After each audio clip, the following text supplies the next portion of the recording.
बंदी छोड़ सतगुरु रामपाल जी परमेश्वर जी की जय हो।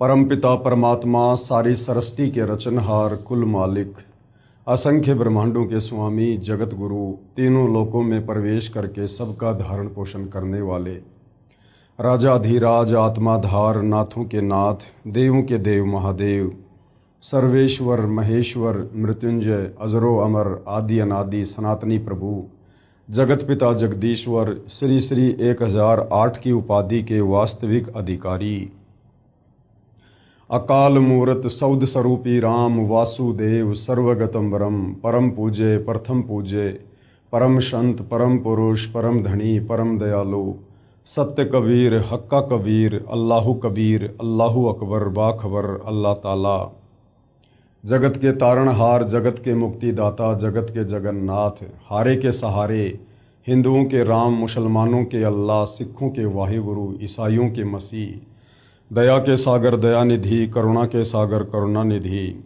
स्वयंभू परिभू संकट मोचन कष्टहरण मंगल करण दुख भंजन अविगत कबीर निर्विकार निर्विषम परमात्मा अलय अलेख सतगुरु आदि अनादि सतगुरु असली मर्यादा पुरुषोत्तम असली राम असली कृष्ण असली घनश्याम असली मुरारी राजाओं के राजा महाराजाओं के महाराजा शहंशाहों के शहंशाह सम्राटों के सम्राट भगवानों के भगवान अल्लाहों के अल्लाह प्रभुओं के प्रभु मसीहाओं के मसीह सच्चे वाहिगुरु बाबाओं के बाबा पीरों के पीर सेठों के सेठ जगत सेठ सावड़सा सेठ सर्वगुण संपन्न अनंत कोटि कलाओं के स्वामी अनंत कोटि ब्रह्मांडों के नायक योगियों में महायोगी ध्यानियों में महाध्यानी सिद्धों में परम सिद्ध ज्ञानियों में तत्वज्ञानी ब्रह्म ज्ञानी महाज्ञानी परम ज्ञानी सर्वश्रेष्ठ ज्ञानी विज्ञानी युवा कबीर समर्थ कबीर असमवात अमित ओझा सच्चे रहनुमा करीम अल्लाह सुभान अल्लाह दुनिया के अंतिम पैगंबर 8 सितंबर 1951 से गांव धनाना जिला सोनीपत हरियाणा भारतवर्ष की पावन भूमि पे प्रकट रियल कल्कि भगवान श्री नारायण साकार हरि श्री बाबा साहिब नूर अनंत परमात्मा सच्चे दरवेश सच्चे बाखबर संत शिरोमणि सतगुरु रामपाल जी परमेश्वर जी के चरण कमल में आप और हम सभी भाई बहनों का अनंत कोटि दंडवत प्रणाम। सत्साई भाई और बहनों, बहुत बड़ी दया बहुत बड़ी मेहर पूज्य गुरुदेव भगवान की परमेश्वर रामपाल जी की, जिनके शुभ आशीर्वाद से विशेष आशीर्वाद से आप और हम सभी आत्माओं को पवित्र पुस्तक ज्ञान गंगा में जो अद्वितीय आध्यात्मिक ज्ञान छुपा हुआ है, जो सर्व धर्मों के सर्व धर्म शास्त्रों से प्रमाणित है, हमें सुनने और समझने को मिल रहा है। यदि इस ज्ञान को अच्छे से समझ लिया जाए और इस ज्ञान दाता सतगुरु रामपाल जी से उपदेश लेकर आजीवन मर्यादा में रहकर भक्ति की जाए तो निश्चित ही हमारी आत्मा का कल्याण इसी मनुष्य जन्म में संभव है। भाई और बहनों, ये पवित्र पुस्तक ज्ञान गंगा, इसके ऊपर आज हमारा ये 15वें नंबर का वीडियो है। यदि आप पहली बार ये वीडियो देख रहे हैं तो आप जी से प्रार्थना करूँगा कि आप जी इस पुस्तक पर बन चुके अब तक के समस्त वीडियो अवश्य देखिए, विशेषकर भूमिका को अवश्य देखिएगा, क्योंकि किसी भी पुस्तक की भूमिका को पढ़े बिना उस पुस्तक में किस प्रकार का ज्ञान है हम समझ नहीं पाएंगे। और ये पुस्तक ज्ञान गंगा, इसे तो जन जन ने पढ़ना चाहिए। जिसको मानव शरीर प्राप्त है स्त्री या पुरुष का, उनके लिए तो ये पुस्तक एक प्रकार से वरदान सिद्ध हो जाएगी यदि किसी ने इस पुस्तक को रुचि लेकर धैर्य के साथ निष्पक्ष होकर पढ़ लिया और यदि इनमें लिखी बातों पर अमल कर लिया तो भाई और बहनों, कुल का मालिक कौन है, एक परमात्मा कौन है, सारी सृष्टि को रचने वाला कौन है, ब्रह्मा विष्णु महेश को बनाने वाला कौन है, दुर्गा और इस ब्रह्म को गीता ज्ञान दाता को उत्पन्न करने वाला कौन परमात्मा है, वो कैसा है, कहाँ रहता है, कैसा दिखाई देता है, कैसे मिलता है और कैसे हम उसको प्राप्त करके और जब तक इस लोक में हैं यहाँ भी आध्यात्मिक लाभ प्राप्त कर सकते हैं और कैसे शरीर छूटने के बाद उस परमेश्वर के लोक में जाकर सदा सदा के लिए सुखी हो सकते हैं। इन तमाम बातों की जानकारी ये आत्मा सदियों से तलाश कर रही है, खोज रही है, परंतु किसी भी सवाल का कोई भी जवाब नहीं मिला। कारण ये था कि हमारे जितने भी आध्यात्मिक गुरु हैं, धर्म गुरु हैं, आचार्य शंकराचार्य हैं, मुल्ला मौलवी हैं, पोप पादरी हैं, पाठी हैं, इन्हें स्वयं तत्व ज्ञान नहीं, इन्हें स्वयं सृष्टि रचना का ज्ञान नहीं, ये लोग कथा करने के अधिकारी नहीं, गुरु पद पर बैठकर किसी को उपदेश देने के अधिकारी नहीं, जिसके चलते ये लोग भगत समाज को भी अध्यात्म के नाम पर केवल झूठ ही बोलते रहे, झूठ ही परोसते रहे। तो भाई और बहनों, अब वो समय आ गया है, साक्षात तत्वदर्शी संत के रूप में, जगत गुरु के रूप में, सर्व सृष्टि को रचने वाले और सर्व सृष्टि वासियों का पालन पोषण करने वाले कबीर परमेश्वर धरती पर प्रकट हो चुके हैं। यदि आवश्यकता है तो थोड़ा अध्यात्म में रुचि लेकर और उनके द्वारा लिखी पवित्र पुस्तक को पढ़ने की है, उनके सत्संग सुनने की है। आज हमारा इस पवित्र पुस्तक ज्ञान गंगा के ऊपर, जिसको सतगुरु रामपाल जी ने अपने कर कमल से लिखा है, आज हमारा ये 15वें नंबर का वीडियो है। और प्रत्येक वीडियो में हमें अध्यात्म के विषय में वो अनसुनी बातें, वो अनसुनी सच्चाई सुनने और समझने को मिल रही है, जिसके लिए हम युगों युगों से तड़प रहे थे। ये आत्मा भटक रही थी, परंतु वो वस्तु हमें मिल नहीं पा रही थी। तो भाई और बहनों, आज का टॉपिक है कि वो कबीर परमात्मा चारों युगों में आते हैं, यहाँ पर तत्वदर्शी संत की भूमिका करते हैं। आप और हम आत्माओं को अपने तत्व ज्ञान से समझाकर सतलोक ले जाने का प्रयास करते हैं। और जो जो आत्माएं तत्वदर्शी संत रूप में आए हुए कबीर परमेश्वर की शरण ग्रहण करके आजीवन मर्यादा में रहकर भक्ति करती रहती हैं, अंत समय में परमेश्वर उनको अपने साथ अपने निज लोक सतलोक ले जाते हैं। तो सतयुग में कबीर परमेश्वर जी सत सुकृत ऋषि के नाम से प्रकट हुए और किस प्रकार से उन्होंने मनु जैसे विद्वानों को भी, जो लोक वेद के आधार से विद्वान सिद्ध थे, कबीर परमेश्वर जी ने उनको भी वेदों का वास्तविक ज्ञान समझाने का प्रयास किया, सृष्टि रचना से परिचित करवाने का प्रयास किया। लेकिन मान बढ़ाई और अहंकार के चलते मनु जी ने कबीर परमेश्वर, जो सत सुकृत ऋषि के नाम से सतयुग में प्रकट थे, उनकी बातों पर गौर नहीं किया और परमेश्वर का नाम वामदेव रख दिया। क्योंकि परमेश्वर जो सत ज्ञान यहाँ बता रहे थे, वो यहाँ के चारों वेदों में नहीं है। 21 ब्रह्मांड की सृष्टि में किसी को भी पूरी जानकारी नहीं है, इसलिए उस ज्ञान को पहले कभी नहीं सुना था, इसलिए वो ज्ञान अटपटा लगा और परमेश्वर का नाम वामदेव रख दिया, यानी उल्टा ज्ञान प्रचार करने वाला। लेकिन भाई और बहनों, हम सब उस परमेश्वर की आत्मा है, चाहे ब्रह्मा विष्णु महेश हो, चाहे मनु जी हो, चाहे कोई भी धर्मगुरु हो, चाहे आम इंसान हो, या चाहे 184 योनियों में अपना कर्म भोग रहे जीव जंतु पशु पक्षी हों। परमेश्वर की कोशिश हमें हर प्रकार से समझा बुझाकर प्यार प्रेम से, साम दाम दंड भेद से भक्ति मार्ग पर लगाने की होती है। तो सतयुग में कबीर परमेश्वर किस प्रकार से प्रकट हुए, क्या क्या उन्होंने लीलाओं को जन्म दिया, आप और हमने पिछले वीडियो में देखा।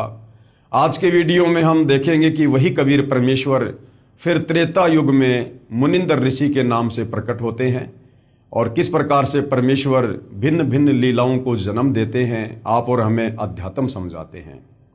उससे पहले भाई और बहनों, हमें सृष्टि रचना का ज्ञान होना बहुत जरूरी है, क्योंकि सृष्टि रचना को समझे बिना हम किसी भी धर्म के किसी भी पवित्र सदग्रंथ को नहीं समझ सकते हैं।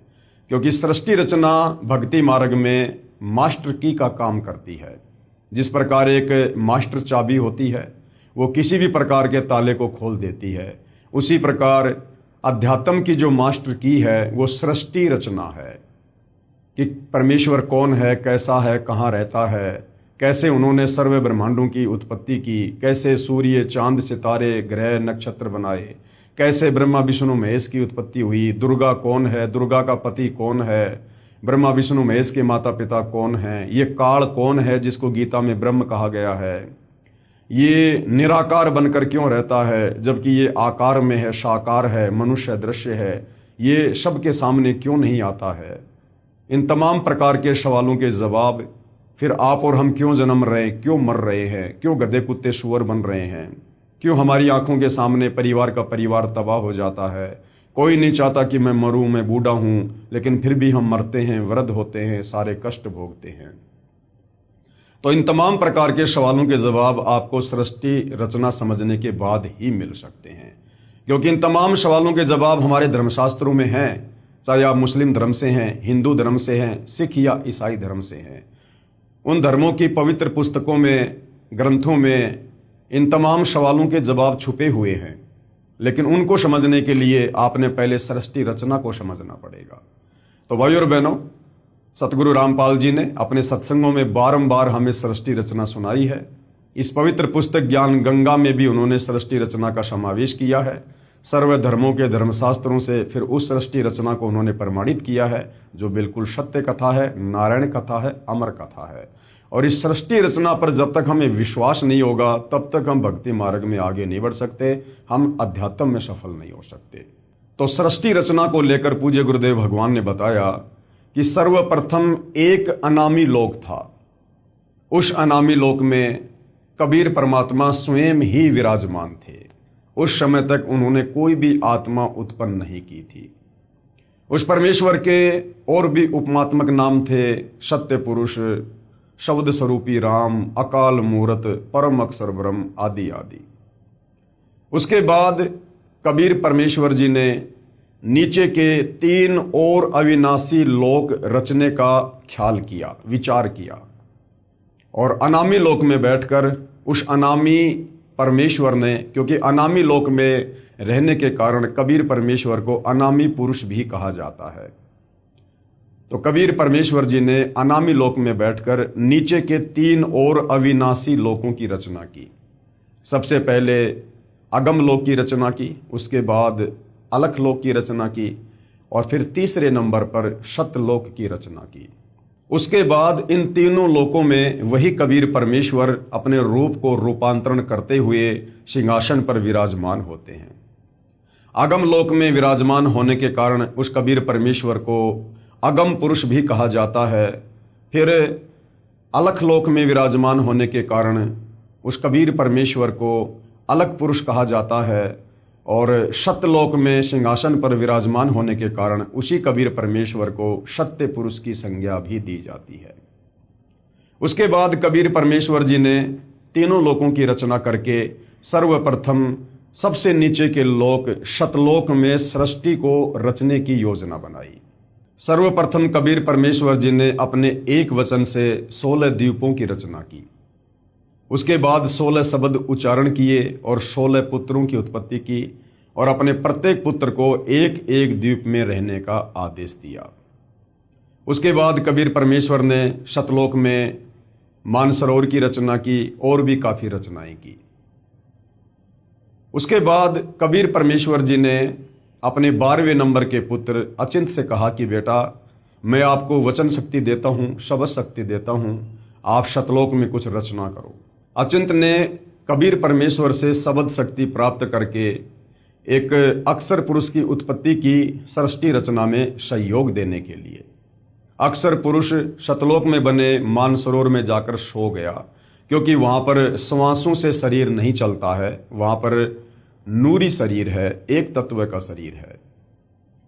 मानसरोवर में सो जाने के कारण और गहरी निंद्रा में होने के कारण अक्षर पुरुष कई युगों तक मानसरोवर से बाहर नहीं आया।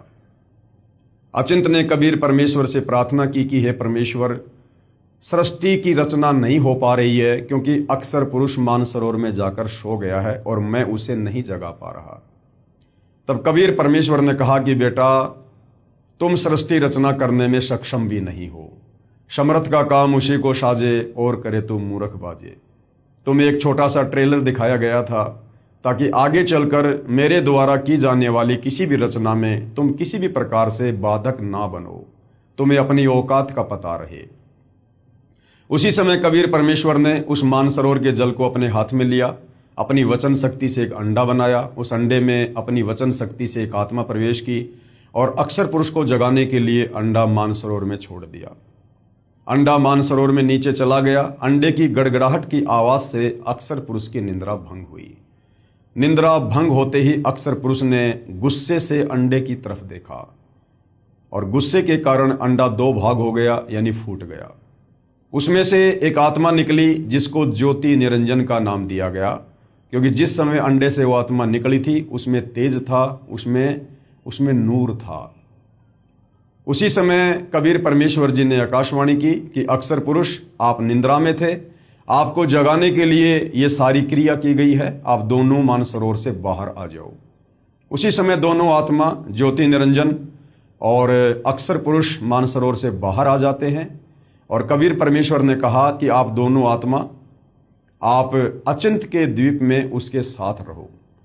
परमेश्वर की आज्ञा प्राप्त करके ज्योति निरंजन और अक्सर पुरुष दोनों अपने बड़े भाई अचिंत के द्वीप में उसके साथ रहने लगे। उसके बाद कबीर परमेश्वर जी ने सतलोक में और बहुत सारी अनंत आत्माओं की अपने वचन से उत्पत्ति की और बहुत सारी रचना की। काफी समय बीत जाने के बाद ज्योति निरंजन के मन में एक खरपतवार उत्पन्न हुई कि हमारे बाकी 15 भाई एक एक द्वीप में अलग अलग रह रहे हैं और हम तीनों एक ही द्वीप में रह रहे हैं, क्यों ना परमेश्वर से अलग से राज्य प्राप्त किया जाए।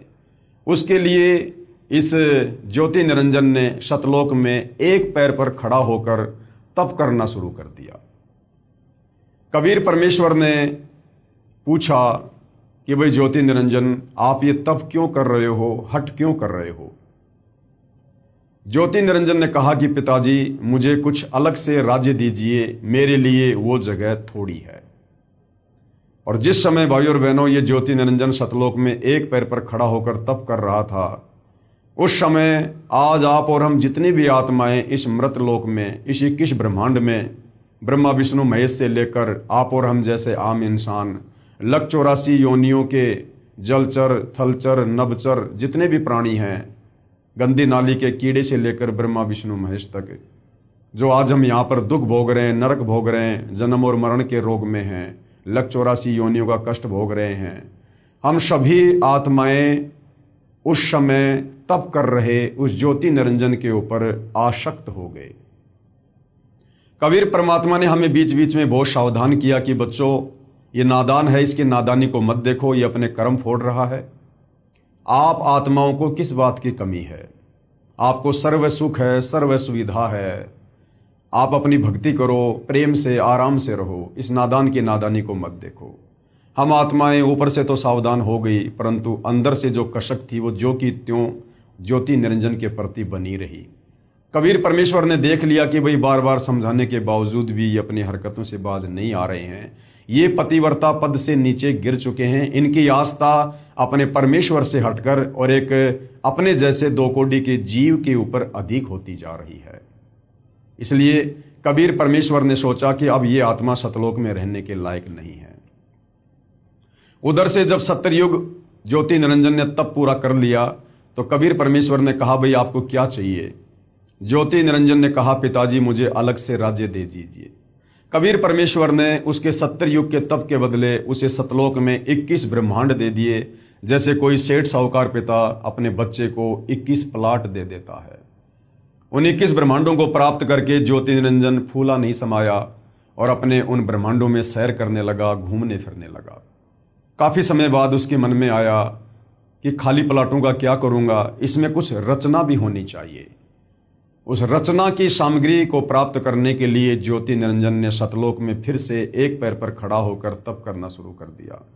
जब 70 युग बीत गए तब कबीर परमेश्वर ने पूछा कि भाई अब आपको क्या चाहिए? जो आपने मांगा था मैंने आपको दिया। ज्योति निरंजन ने कहा कि पिताजी मुझे कुछ रचना रचने की सामग्री दे दीजिए ताकि मैं कुछ कंस्ट्रक्शन अपने ब्रह्मांडों में कर सकूं। उस समय ये 5 तत्व और 3 गुण ये कबीर परमेश्वर के सबसे बड़े पुत्र कूरम के मुकुट में सूक्ष्म रूप में बीज रूप में थे। कबीर परमेश्वर जी ने ज्योति निरंजन से कहा कि आप अपने बड़े भाई कूरम के पास जाओ, बड़े ही प्यार से, बड़े ही अदब से आप उससे ये सामग्री मांगना, मेरा नाम लेकर, मेरा आदेश बताकर वो तुझे प्रदान कर देगा। ज्योति निरंजन अपने बड़े भाई कूरम के पास जाता है रचना सामग्री प्राप्त करने के लिए। कूरम उस समय समाधि में था, ध्यान में था, भक्ति में लीन था।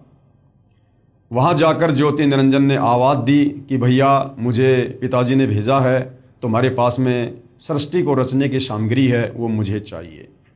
लेकिन कूरम ध्यान में था, उसकी बात को नहीं सुन पाया। उधर से ज्योति निरंजन ने अपना धैर्य खो दिया और कूरम को जगाने के लिए उसके मुकुट को हिलाया। जैसे ही कूरम के मुकुट को हिलाया, उसमें से 3 गुण निकले, रजगुण, सतगुण और तमगुण। इन तीनों को प्राप्त करके ज्योति निरंजन बड़ा प्रसन्न हुआ और सोचा इसके मुकुट में तो और भी बहुत कुछ होगा। फिर से उसके मुकुट को हिलाया तो उसमें से 5 तत्व निकले, पृथ्वी, अग्नि, जल, वायु, आकाश। ये बीज रूप में थे, सूक्ष्म रूप में थे। इतने में कूरम समाधि से बाहर आता है और कहता कि आप ये क्या कर रहे हो। ज्योति निरंजन ने कहा कि मुझे पिताजी ने आज्ञा दी है और मुझे ये रचना सामग्री प्राप्त करनी थी। तो कूरम ने कहा कि ये तो बहुत कीमती वस्तु है और मुझे सत्य पुरुष ने दी है, मुझे पिताजी ने दी है, कबीर परमेश्वर ने दी है और उनकी आज्ञा के बिना मैं ये किसी और को नहीं दे सकता। आप थोड़ा सा धैर्य धारण करो, मैं अभी पिताजी से आज्ञा प्राप्त करता हूँ। लेकिन काल ने एक नहीं सुनी और उसी समय वहाँ से वो निकल लिया। कूरम थोड़ा नाराज हुआ और परमेश्वर जी को सारी बात ध्यान के माध्यम से बताई। उसी समय कबीर परमेश्वर जी ने कहा कि बेटा, छोटे गलती किया करते हैं, बड़े माफ़ किया करते हैं। वो नादान है और उसके लोक में कभी भी शांति नहीं रहेगी। घर घर में लड़ाई झगड़ा, मन मुटाव, छल कपट इसी प्रकार से रहेगा। कूरम शांत हो गया। ज्योति निरंजन सारी रचना की सामग्री को प्राप्त करके अपने 21 ब्रह्मांडों में आता है और काफी कुछ रचना करता है। हम सभी नादान आत्माएं उसके ऊपर कुर्बान हो चुकी थी, पतिव्रता पद से नीचे गिर चुकी थी। कुछ समय बाद ज्योति निरंजन ने देखा कि मैंने बहुत सारा निर्माण कार्य भी कर लिया है, लेकिन मेरे अकेले का मन नहीं लग रहा, कुछ आत्मा हो तो बात बने। ये सोचकर ज्योति निरंजन ने फिर से सतलोक में 64 युग तप किया। 64 युग तप करने के बाद कबीर परमेश्वर जी ने कहा कि भाई ज्योति निरंजन, आपको जो चाहिए था वो मिल गया, अब और क्या चाहिए, आप ये क्यों हट कर रहे हो। ज्योति निरंजन ने कहा, पिताजी मुझे कुछ आत्मा दे दो, मेरा अकेले का मन नहीं लगता। कबीर परमेश्वर ने कहा कि बेटा, तेरे तप के बदले अगर तुझे और ब्रह्मांड चाहिए तो मैं दे सकता हूँ, परंतु ये मेरे बच्चे हैं, मेरी आत्मा हैं, ये मेरे वचन से, मेरे शब्द से, मेरे शरीर से उत्पन्न हैं, इनको मैं किसी भी कीमत पर नहीं दे सकता हूँ। हाँ, यदि कोई तेरे साथ स्वेच्छा से जाना चाहे तो मैं आज्ञा दे सकता हूँ। कबीर परमेश्वर को पता था कि इन सब की आस्था इस ज्योति निरंजन में ज़्यादा हो चुकी है, अब ये सतलोक में रहने के योग्य नहीं है। और ये ज्योति निरंजन भी हमें बार बार कहा करता था कि मैंने पिताजी से ऐसे ऐसे 21 ब्रह्मांड प्राप्त कर लिए हैं, मैंने बहुत ही बढ़िया वहाँ पर रचना की है, हम वहाँ पर मौज किया करेंगे, सुख भोगा करेंगे, क्या तुम मेरे साथ चलोगे। हम कहा करते थे कि भाई अवश्य चलेंगे यदि पिताजी आज्ञा दे दें। तो ज्योति निरंजन ने कहा कि पिताजी, कुछ आत्माएं हैं जो मेरे साथ जाना चाहती हैं। परमेश्वर ने कहा, ठीक है भाई, मेरे सामने स्वीकृति दिलवा दे, मैं उनको भेज दूंगा। ज्योति निरंजन और कबीर परमेश्वर हम सभी आत्माओं के पास आते हैं और परमेश्वर जी कहते हैं कि भाई कौन कौन हंस आत्मा है जो इस ज्योति निरंजन के साथ इसके 21 ब्रह्मांडों में जाना चाहती है। चारों तरफ सन्नाटा छा गया, किसी की बोलने की हिम्मत नहीं हुई। तो कबीर परमेश्वर ने कहा, भाई ज्योति निरंजन, आप तो कह रहे थे कि कुछ आत्माएं मेरे साथ जाना चाहती हैं, यहाँ तो कोई कुछ नहीं बोल रहा। इतने में एक आत्मा ने सर्वप्रथम हाथ खड़ा किया और कहा, पिताजी मैं जाना चाहता हूँ। उस आत्मा की देखा देखी फिर असंख्य आत्माओं ने हाथ खड़े कर दिए कि कहीं सारी लूट, सारी मौज 21 ब्रह्मांडों में ये अकेला ही ना लूट ले। असंख्य आत्माओं ने हाथ खड़े कर दिए। कबीर परमेश्वर ने कहा, ठीक है भाई ज्योति निरंजन, आप अपने 21 ब्रह्मांडों में जाइएगा, मैं इन तमाम आत्माओं को तुम्हारे पास अपने हिसाब से भेज दूंगा। ज्योति निरंजन अपने 21 ब्रह्मांडों में चला जाता है।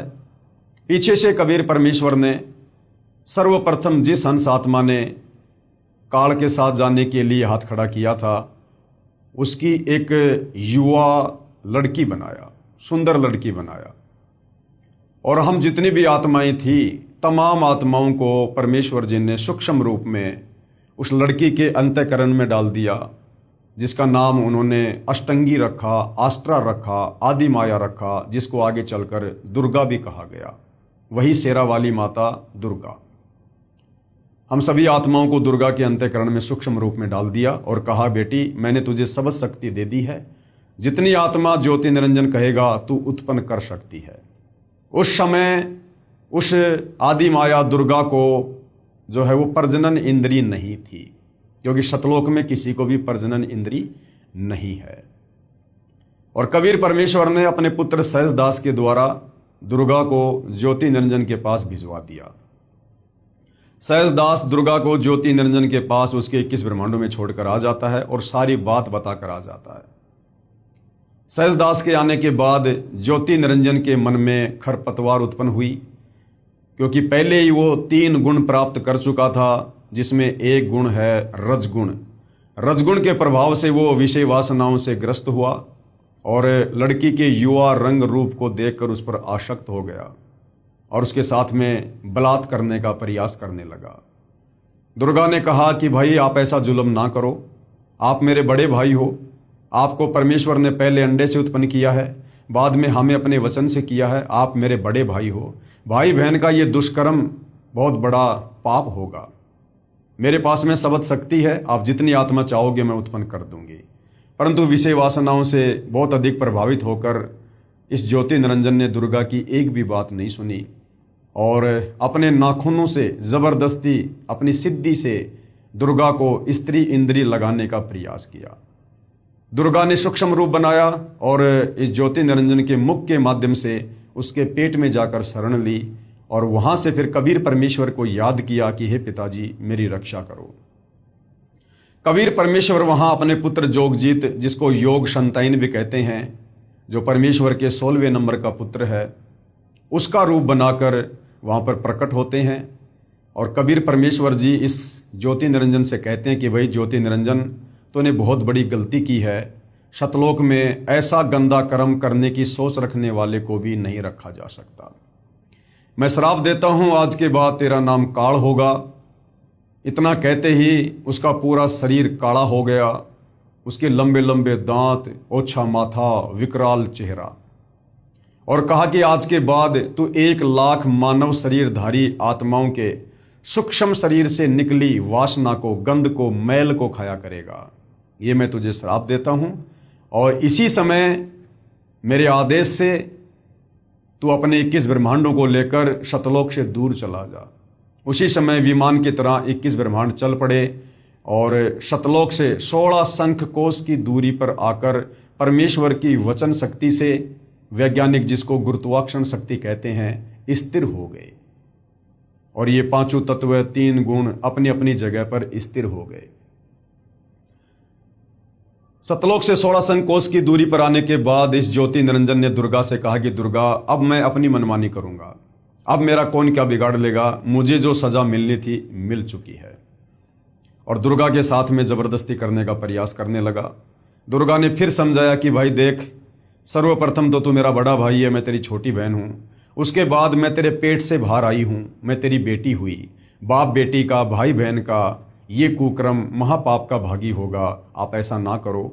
मेरे पास वचन शक्ति है परमेश्वर की दी हुई, कबीर भगवान की, आप जितनी आत्मा चाहोगे मैं उत्पन्न कर दूंगी। परंतु रजोगुण के प्रभाव से प्रभावित होने के चलते इसने दुर्गा की एक नहीं सुनी और इसने दुर्गा के साथ में शादी की, पति पत्नी व्यवहार किया और इसने 3 पुत्रों की उत्पत्ति की। सबसे बड़े का नाम ब्रह्मा रखा, उससे छोटे का विष्णु, तीसरे नंबर वाले का शंकर, और तीनों को एक एक गुण से युक्त कर दिया।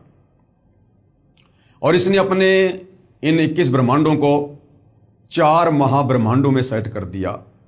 एक महाब्रह्मांड में इसने 5 ब्रह्मांडों को सेट किया और एक महाब्रह्मांड के बराबर एक ब्रह्मांड में ये स्वयं ऊपर रहता है, जिसको ब्रह्मलोक कहते हैं, जहां पर इसने तपतशिला बना रखी है, जहां ये प्रतिदिन 1 लाख मानव शरीरधारी आत्मा, स्त्री या पुरुष जो मरते हैं, उनके सूक्ष्म शरीर से निकली वासना को वहां पर भून भून के खाता है।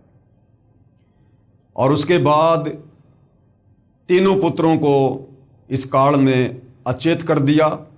एक पुत्र को इसने, जो सबसे बड़ा है ब्रह्मा, उसको कमल के फूल के ऊपर अचेत करके लेटा दिया।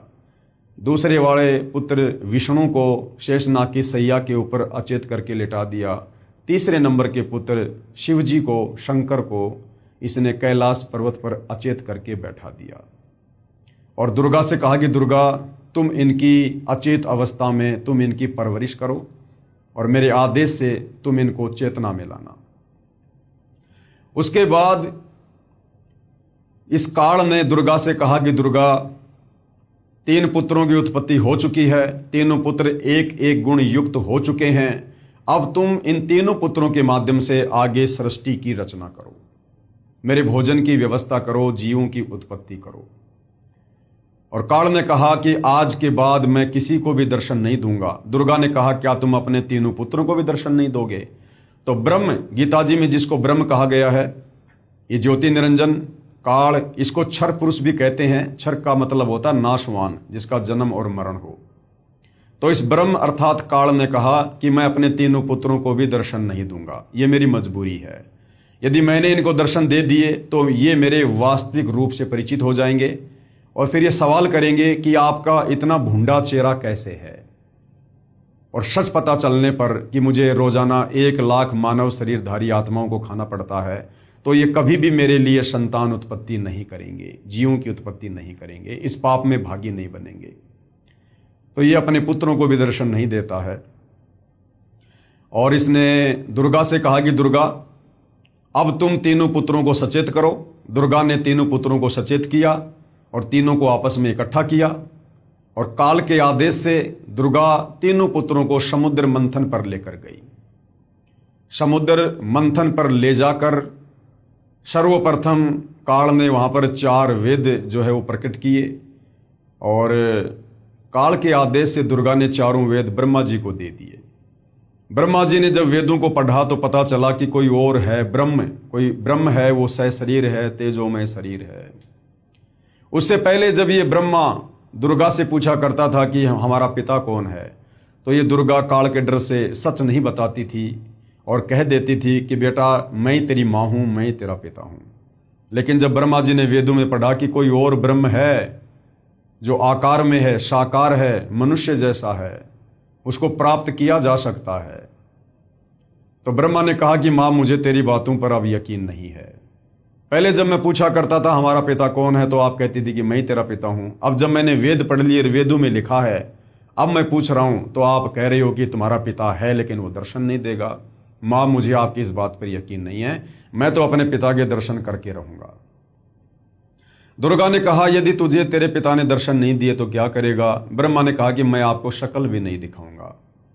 ये कहकर ब्रह्मा जी उत्तर दिशा की तरफ अपने पिता के दर्शन करने के लिए समाधि लगाने के लिए चले गए। ब्रह्मा जी ने 4 युगों तक समाधि लगाई लेकिन काल ने दर्शन नहीं दिए। उधर से काल ने आकाशवाणी की कि दुर्गा, सृष्टि की रचना क्यों नहीं हो रही, जीवों की उत्पत्ति क्यों नहीं हो रही है? तुझे पता है ना मुझे 1 लाख मानव शरीरधारी आत्माओं को खाने का श्राप लगा हुआ है। दुर्गा ने कहा कि सृष्टि की रचना कैसे हो? आपका बड़ा बेटा ब्रह्मा आपकी खोज करने के लिए, दर्शन करने के लिए गया हुआ है, समाधि लगा के बैठा है। काल ने कहा दुर्गा उस तक सूचना पहुंचाओ कि मैं उसको दर्शन नहीं दूंगा। दुर्गा ने अपनी सबद शक्ति से एक लड़की उत्पन्न की जिसका नाम गायत्री रखा और कहा बेटी किसी भी तरह से अपने बड़े भाई ब्रह्मा जी को लेकर आ। गायत्री जाती है और देखती है कि ब्रह्मा तो समाधि लगाकर बैठा है। गायत्री ने ध्यान अवस्था में दुर्गा से बात की तो दुर्गा ने कहा कि आप इसके चरण स्पर्श करो, इसकी समाधि टूट जाएगी। गायत्री ने वैसा ही किया, ब्रह्मा जी के चरण स्पर्श किए, ब्रह्मा जी का ध्यान भंग हुआ। ध्यान भंग होते ही ब्रह्मा जी ने क्रोध से कहा कि तू कौन कुलटा है, कुलक्षणा है, जिसने मेरा ध्यान भंग कर दिया, मेरी समाधि तोड़ दी, मैं तुझे श्राप दूंगा। गायत्री ने कहा भाई श्राप बाद में देना, पहले मेरी बात सुन ले, मुझे माता दुर्गा ने भेजा है, आपके बिना सृष्टि नहीं रची जा रही है और आपको मेरे साथ चलना है। ब्रह्मा ने कहा गायत्री मैं कैसे चलूं? मैं माता से कहकर आया था कि जब तक मुझे पिताजी दर्शन नहीं देंगे मैं आपको शक्ल भी नहीं दिखाऊंगा और मुझे पिताजी के दर्शन नहीं हुए। ब्रह्मा ने कहा कि गायत्री अगर तू मेरी झूठी गवाही दे कि मेरे सामने ब्रह्मा को ब्रह्म ने दर्शन दिए हैं तो मैं चल सकता हूं। गायत्री ने कहा भाई मैं झूठी गवाही क्यों दूं? लेकिन गायत्री की मजबूरी थी, दुर्गा का आदेश था, ब्रह्मा को लेकर जाना था। तो गायत्री ने सोचा कि कहीं मैं झूठी गवाही दे दूं, कल को सच्चाई का पता चले, मेरी अकेले की पिटाई हो जाए, मुझे दंड मिले। तो गायत्री ने कहा कि मैं झूठी गवाही दे सकती हूँ, लेकिन ये मेरी एक शर्त है, यदि आप मेरे साथ शारीरिक संबंध बनाओ, रति क्रिया करो, तो मैं आपकी गवाही दूं। ब्रह्मा ने गायत्री के साथ में शारीरिक संबंध बनाए। उसके बाद गायत्री ने सोचा क्यों ना एक और गवाह तैयार किया जाए ताकि बात में कुछ दम हो। गायत्री ने अपनी शब्द शक्ति से एक लड़की उत्पन्न की जिसका नाम पोहपति रखा और पोहपति से कहा कि तुम ऐसे ऐसे हमारी गवाही दो। पोहपति ने भी यही सोचा कि मैं झूठी गवाही दे दूं, ये कल को बच जाएं और मैं दोषी हो जाऊं। तो पोहपति ने भी वही शर्त रखी, यदि ब्रह्मा मेरे साथ में शारीरिक संबंध बनाए तो मैं गवाही दे सकती हूँ। ब्रह्मा की मजबूरी, गायत्री की मजबूरी, ब्रह्मा ने पोहपति के साथ वही कर्म किया, शारीरिक संबंध बनाए और तीनों माता दुर्गा के पास में आ जाते हैं। दुर्गा कहती है, बेटा तुझे तेरे पिता ब्रह्म ने दर्शन दिए। ब्रह्मा जी ने कहा कि माता जी मुझे दर्शन हुए हैं। दुर्गा ने कहा कि मैं कैसे यकीन करूं, कोई गवाह पेश करो। ब्रह्मा जी ने कहा कि ये दोनों लड़कियां हैं, इन दोनों के सामने दर्शन दिए। दुर्गा ने उन दोनों से पूछा तो दोनों ने स्वीकृति दे दी कि हमारे सामने पिताजी ने दर्शन दिए हैं। उधर से दुर्गा ने सोचा कि ये काल मुझे तो कह रहा था कि मैं कभी किसी को दर्शन नहीं दूंगा, ये कह रहे हैं कि मुझे दर्शन दिए हैं। दुर्गा थोड़ा नाराज हुई और उसने ध्यान लगाया। उधर से काल ने आकाशवाणी की कि दुर्गा ये तीनों झूठ बोल रहे हैं, मैंने किसी को कोई दर्शन नहीं दिए हैं। दुर्गा नाराज होकर आई और कहा कि भाई तुम्हारे पिता ने आकाशवाणी की है, उन्होंने तुम्हें दर्शन नहीं दिए, तुम झूठ बोल रहे हो। इतना सुनकर ब्रह्मा जी हंसने लगे और कहने लगे, माता जी मैं क्या करता, मेरी मजबूरी थी, पिताजी ने दर्शन दिए नहीं। मैं आपसे प्रतिज्ञा करके गया था कि यदि पिताजी दर्शन नहीं देंगे मैं आपको शक्ल नहीं दिखाऊंगा, इसलिए झूठ बोलना पड़ा। उसी समय दुर्गा ने काल प्रेरणा से गुस्से में आकर अपने बड़े बेटे ब्रह्मा को श्राप दे दिया कि जग में तेरी पूजा नहीं होगी और तेरे वंशज भी तेरे जैसे झूठे होंगे, पाखंडी होंगे। ब्रह्मा जी के वंशज हैं धर्मगुरु, आचार्य, शंकराचार्य, विद्वान लोग हर धर्म के, और आज ये लोग वही कर रहे हैं जैसा श्राप दुर्गा ने ब्रह्मा को दिया था कि लोगों को ठगना, झूठ बोलना, धर्म कर्म के नाम पर पाखंड करना, मिथ्या प्रचार करना, ये तेरे वंशज करेंगे। और आज ब्रह्मा के वंशज धर्मगुरु वही कर रहे हैं, शास्त्रों के विरुद्ध ज्ञान ही समाज को दे रहे हैं। इतना सुनकर ब्रह्मा जी बेहोश हो गए और दुर्गा ने फिर गायत्री को श्राप दिया जिसने झूठी गवाही दी थी कि तू मृत लोक में यानी पृथ्वी लोक पर गाय बनेगी और तेरे कई कई सांड जो है वो पति होंगे। उसके बाद पोहपति को श्राप दिया कि तू मृत लोक में पृथ्वी लोक पर गंदगी में पैदा होने वाला पौधा बनेगी, तेरा नाम केवड़ा केतकी होगा और तेरे फूल किसी भी पूजा आदि में शुभ कार्यों में काम नहीं आएंगे। हरियाणा में केवड़ा केतकी को कुशोंदी कहते हैं, जिसके फूल किसी काम नहीं आते। उसके बाद दुर्गा ने अपने दूसरे पुत्र विष्णु से कहा कि बेटा तू भी अपने पिता के दर्शन करने का प्रयास कर ले, कहीं बाद में जाके फिर बाधा उत्पन्न करे। विष्णु जी भी माता की आज्ञा प्राप्त करके अपने पिता ब्रह्म के दर्शन करने के लिए नीचे पाताल लोक में चले गए कि कहीं एकांत में बैठ के समाधि लगाऊंगा। पाताल लोक में शेषनाग का आधिपत्य था। शेषनाग ने देखा ये मेरे लोक में मेरी आज्ञा के बिना बेधड़क होकर भला कौन आ रहा है, इसको मजा चखाना चाहिए। शेषनाग ने अपने 1000 फणों से जहर की फुंकार छोड़ दी और श्री विष्णु जी का रंग नीला हो गया, ब्लैक हो गया। विष्णु जी ने सोचा कि मैंने इसको कुछ कहा नहीं, कुछ बिगाड़ा नहीं और बेवजह इसने मेरे साथ ऐसा व्यवहार किया है, मेरा शरीर बिगाड़ दिया, मैं अभी इसको मजा चखाता हूँ। जैसे ही विष्णु आगे बढ़े उधर से काल ने आकाशवाणी की कि बेटा विष्णु अभी तू इसको कुछ मत बोल, इसका बदला मैं तुझे द्वापर युग में दूंगा, जब तू श्री कृष्ण रूप में जाएगा अवतार धारण करके। उस समय ये कालीदय में कालिया नाम का नाग होगा कालिंद्री में, उस समय तू अपना बदला लेना और अपनी माँ को जाके सच सच बता दे, अगर तूने झूठ बोला तो तेरी हाल भी वही होगा जो ब्रह्मा का हुआ। विष्णु वापस चला जाता है अपनी माता के पूछने पर कि बेटा तुझे तेरे पिता ने दर्शन दिए, तो विष्णु जी ने सच सच कह दिया कि माता जी मुझे दर्शन नहीं हुए। दुर्गा बड़ी प्रसन्न हुई और विष्णु जी को आशीर्वाद दिया कि बेटा तू सत्यवादी होगा, जगत में तेरी पूजा होगी। उसके बाद दुर्गा अपने तीसरे नंबर के पुत्र शिव जी के पास जाती है और कहती है कि बेटा तू भी अपने पिता के दर्शन करके देख ले, तेरे दोनों भाइयों को तो तेरे पिता ने दर्शन दिए नहीं। इस मामले में शंकर जी बड़े होशियार निकले। शंकर जी ने कहा कि माता जी, जब मेरे दोनों बड़े भाइयों को पिता ने दर्शन नहीं दिए तो मेरा तो दर्शन के लिए प्रयास करना ही व्यर्थ है। लेकिन माता जी मेरे ऊपर एक दया कर दो, मुझे अमर बना दो, मैं मृत्युंजय हो जाऊं, मैं कभी ना मरूं। क्योंकि सतलोक में हम मरा नहीं करते थे, मृत्युंजय थे, अविनाशी थे, अजरो अमर थे। तो दुर्गा ने कहा कि बेटा इस 21 ब्रह्मांड में तो ऐसा कोई भी नहीं है जो जन्म लेगा और मरेगा नहीं। बेटा ये मेरे वश से बाहर की बात है। हाँ मैं ये कर सकती हूँ, तुझे एक विधि बता सकती हूँ ध्यान लगाने की, समाधि लगाने की, जिससे तेरी उम्र तेरे भाइयों से बड़ी हो जाएगी। बोला माँ वही उपकार कर दो। दुर्गा ने उसको 10वें द्वार में श्वासों को रोककर ध्यान लगाने की विधि बताई। क्योंकि हमारा शरीर श्वासों पर टिका हुआ है, जितनी श्वासें हम उतने ही जीवित रहते हैं।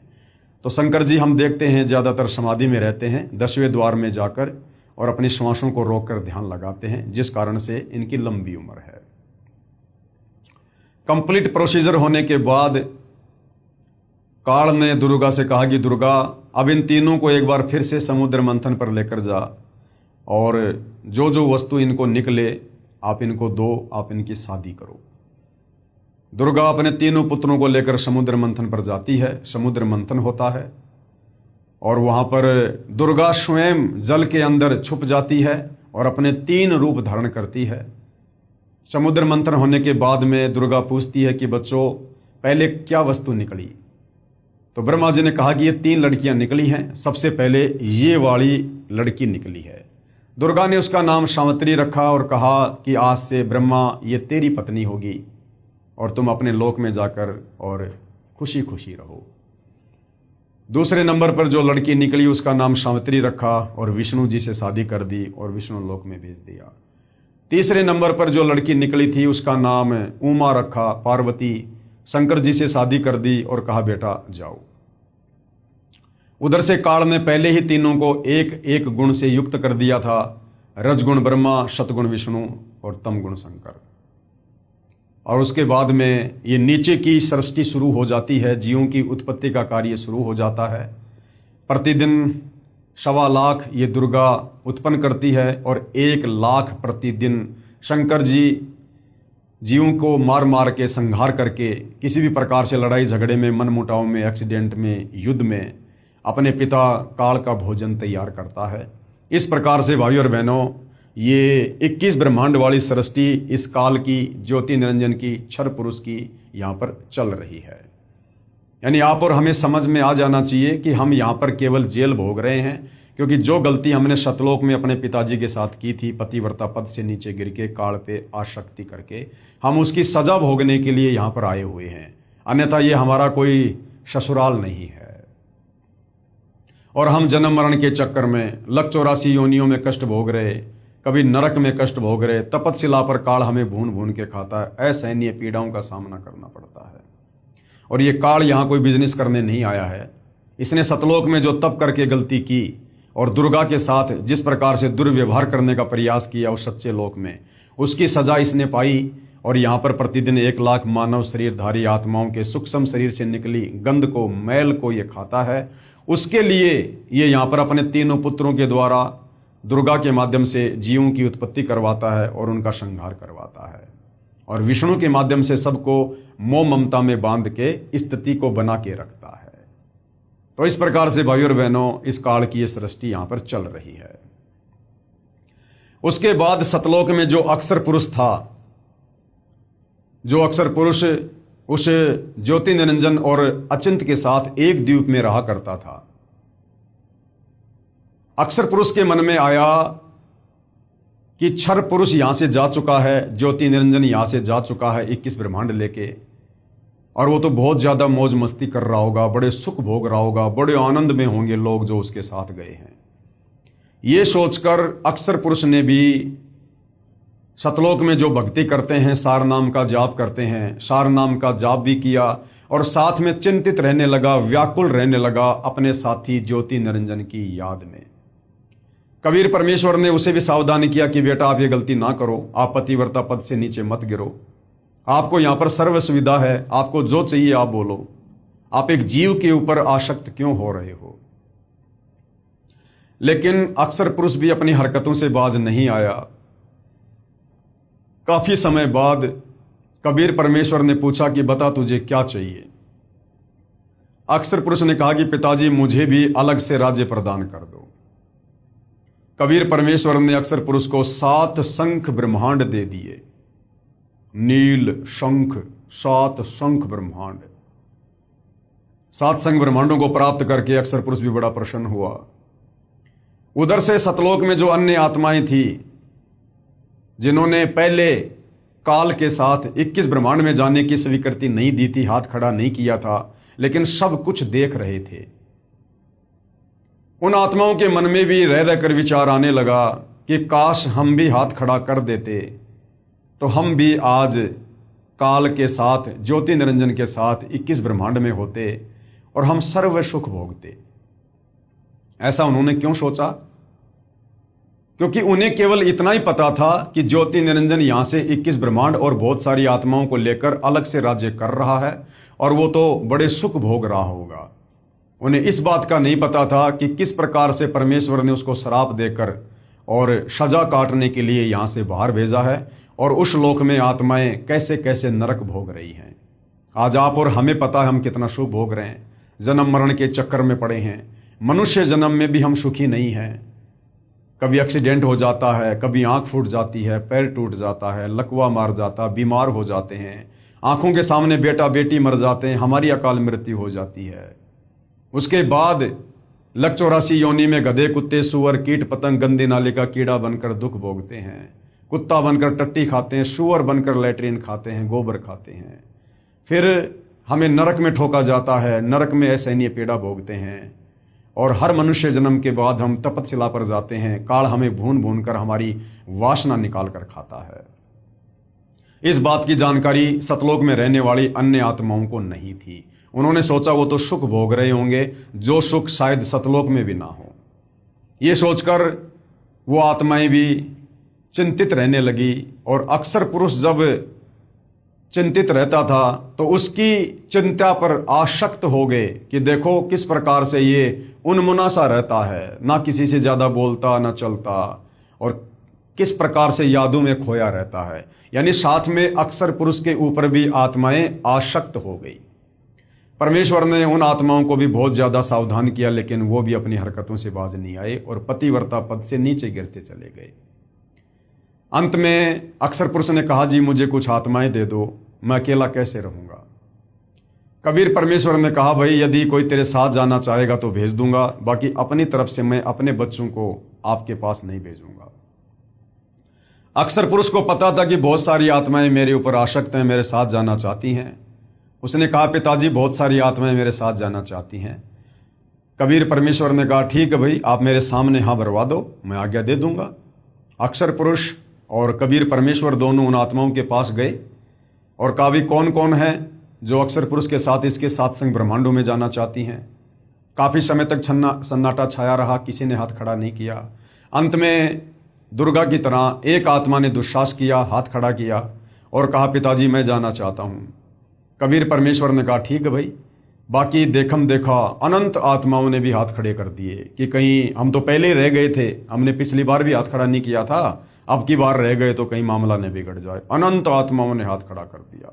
कबीर परमेश्वर जी ने अक्सर पुरुष से कहा कि भाई अक्सर पुरुष आप अपने 7 संग ब्रह्मांडों में जाओ, मैं अपने हिसाब से इन आत्माओं को भेजूंगा। कबीर परमेश्वर ने ठीक उसी प्रकार सबसे पहले हाथ खड़ा करने वाले हंस को एक युवा लड़की बनाया, सुंदर लड़की बनाया और अन्य सभी आत्माओं को सूक्ष्म रूप में उसके अंतःकरण में फीड कर दिया। उस लड़की का नाम ईश्वरी माया रखा और उसे 7 संग ब्रह्मांडों में भिजवा दिया और कहा कि बेटी मैंने तुझे वचन शक्ति दे दी है, जितनी आत्मा वो चाहे तू उत्पन्न कर देना। ईश्वरी माया अक्सर पुरुष के पास चली जाती है। उस समय तक ये लोग सतलोक में ही थे। परमात्मा ये देखना चाहते थे कि क्या ये अक्सर पुरुष भी वो गलती करेगा जो गलती उस काल ने दुर्गा के साथ बलात्कार करने की। उस समय तक कबीर परमेश्वर ने स्त्री इंद्री ईश्वरी माया को नहीं लगाई थी। अक्सर पुरुष के पास जाते ही अक्सर पुरुष ने जब लड़की को देखा, रूप रंग निखरा हुआ, युवा शरीर सुंदर, उसके मन में भी वही दोष उत्पन्न हुआ। परंतु अक्सर पुरुष ने वो गलती नहीं की जबरदस्ती करने की जो ज्योति निरंजन ने की थी। अक्सर पुरुष ने ईश्वरी माया से सहमति ली, शारीरिक संबंध बनाने की, पति पत्नी व्यवहार करने की। ईश्वरी माया ने उसको सहमति प्रदान कर दी और दोनों ने अपनी सहमति से जो है वहां पर शारीरिक मिलन किया, पति पत्नी व्यवहार किया, जिसके चलते अक्सर पुरुष के सात्संग ब्रह्मांडों में तपतशिला का कष्ट नहीं है। जीवों को भून भून के नहीं खाया जाता है।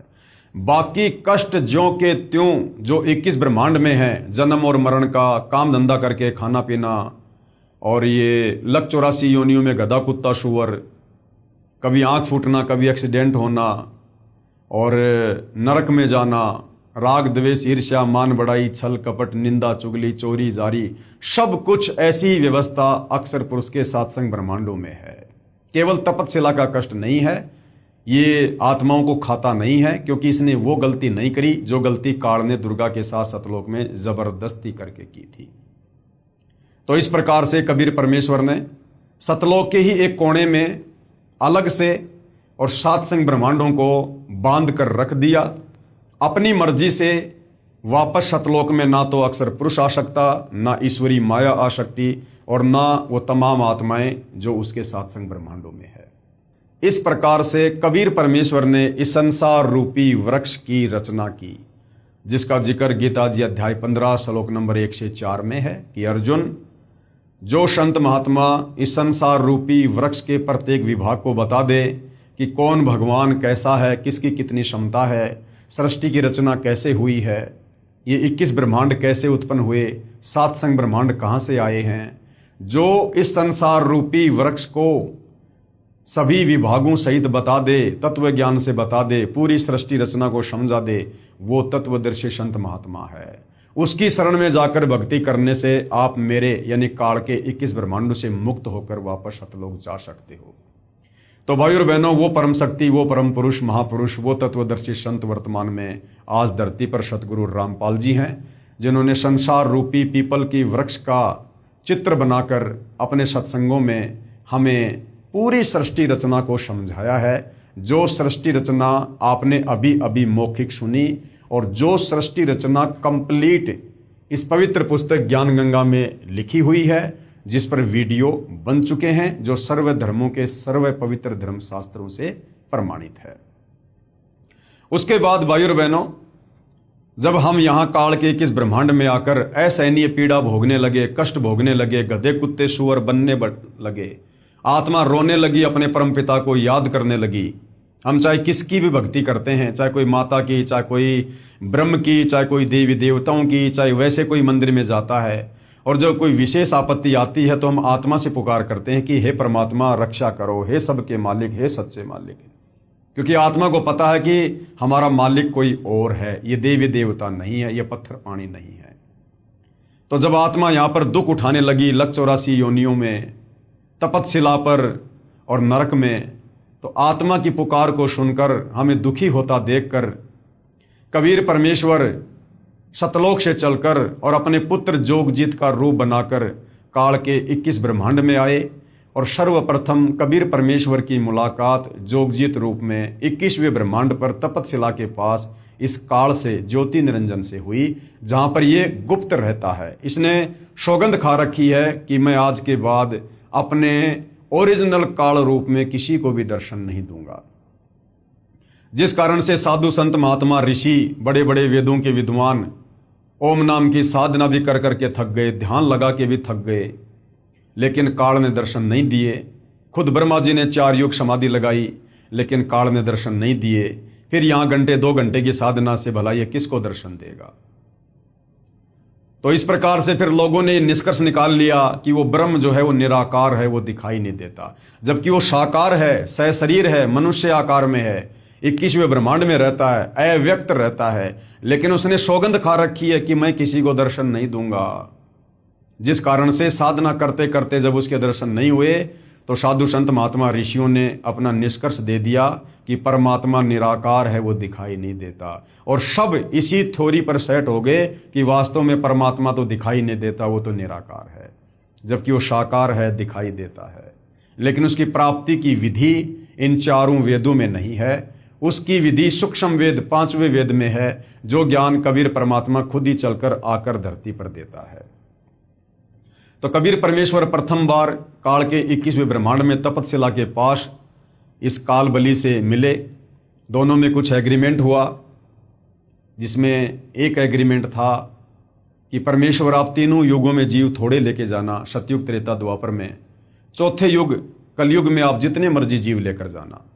काल ने सोचा था कि अभी 3 युगों में तो इनके पास खूब भक्ति है और चौथे युग में ये कंडम हो जाएंगे, और मैं इनको चौथे युग में तरह तरह की पूजाओं पर लगा दूंगा, शास्त्रों के विरुद्ध ज्ञान से ओतप्रोत कर दूंगा, और अपने काल दूतों के माध्यम से, ऋषि मुनियों, साधु संतों, आचार्य शंकराचार्य, मुल्ला मौलवियों के माध्यम से शास्त्रों के विरुद्ध ज्ञान दे दे के पाखंड पूजा पर लगा दूंगा, पत्थरों की पूजा पर लगा दूंगा, मंदिर, मस्जिद, चर्च, गुरुद्वारों में भगवान बताकर वहां पर मत्था टिकवा दूंगा, तीर्थ धाम, पैदल यात्रा, कावड़ लाना, बद्रीनाथ, केदारनाथ, हर जगह इनको भटका दूंगा मैं। और जब वो परमात्मा चौथे युग में आकर इनको ज्ञान समझाएगा, ये उसकी एक भी बात नहीं मानेंगे, उल्टा उसका सिर फोड़ेंगे कि तू कहां से ये ज्ञान ले आया कि परमात्मा साकार है, दिखाई देता है, कोई सतलोक है। आज वही हो रहा है भाई और बहनों। आज 90% आत्माएं सतगुरु रामपाल जी के द्वारा बताई जा रही यथार्थ सृष्टि रचना को उस अज्ञानता के चलते, जो अज्ञानता हम सदियों से सुनते आ रहे हैं, जो शास्त्र विरुद्ध साधना हम सदियों से करते आ रहे हैं, हमारे दिलो दिमाग में यही बैठा दिया गया है कि परमात्मा निराकार है। तो आज सतगुरु रामपाल जी की बात को 90% जनता सुनने को तैयार नहीं है। लेकिन भाइयों और बहनों, ये चौथा युग है, कलयुग है। मालिक को भी पता था कि 3 युगों में इनके पास भक्ति होगी, इनके पुण्य होंगे, दान धर्म की कमाई होगी, जिस कारण से ये वैसे भी मेरी बात को स्वीकार नहीं करेंगे। जब चौथा युग कलयुग आएगा, इनकी पुण्य कमाई नष्ट हो चुकी होगी, इनके पाप कर्म शेष बचेंगे, और पाप कर्मों के चलते इनके ऊपर तरह तरह की आपत्ति आएंगी। तब ये मुझे खोजेंगे, मुझे तलाश करेंगे, और उस समय जब मैं इनको ये ज्ञान बताऊंगा और साथ में इनके दुखों का निवारण करूंगा भक्ति देकर, तब ये मेरे ऊपर यकीन करेंगे। तो भाइयों और बहनों, अब वो समय आ चुका है। कबीर परमात्मा स्वयं सतगुरु रामपाल जी के नाम से, उनके चोले में, उनकी वेशभूषा में धरती पर प्रकट हैं। आप और हमें सन 1994 से अपने यथार्थ 13वें कबीर पंथ को चलाकर ये सतज्ञान दे रहे हैं, शास्त्र प्रमाणित ज्ञान दे रहे हैं, शास्त्र अनुकूल साधना बता रहे हैं, सृष्टि रचना का ज्ञान दे रहे हैं, यथार्थ भक्ति मंत्र दे रहे हैं, और हमें सो सुख दे रहे हैं। तो आज हमें यकीन हो रहा है कि वास्तव में परमात्मा कौन है, कैसा है, और कैसे उनकी प्राप्ति होगी।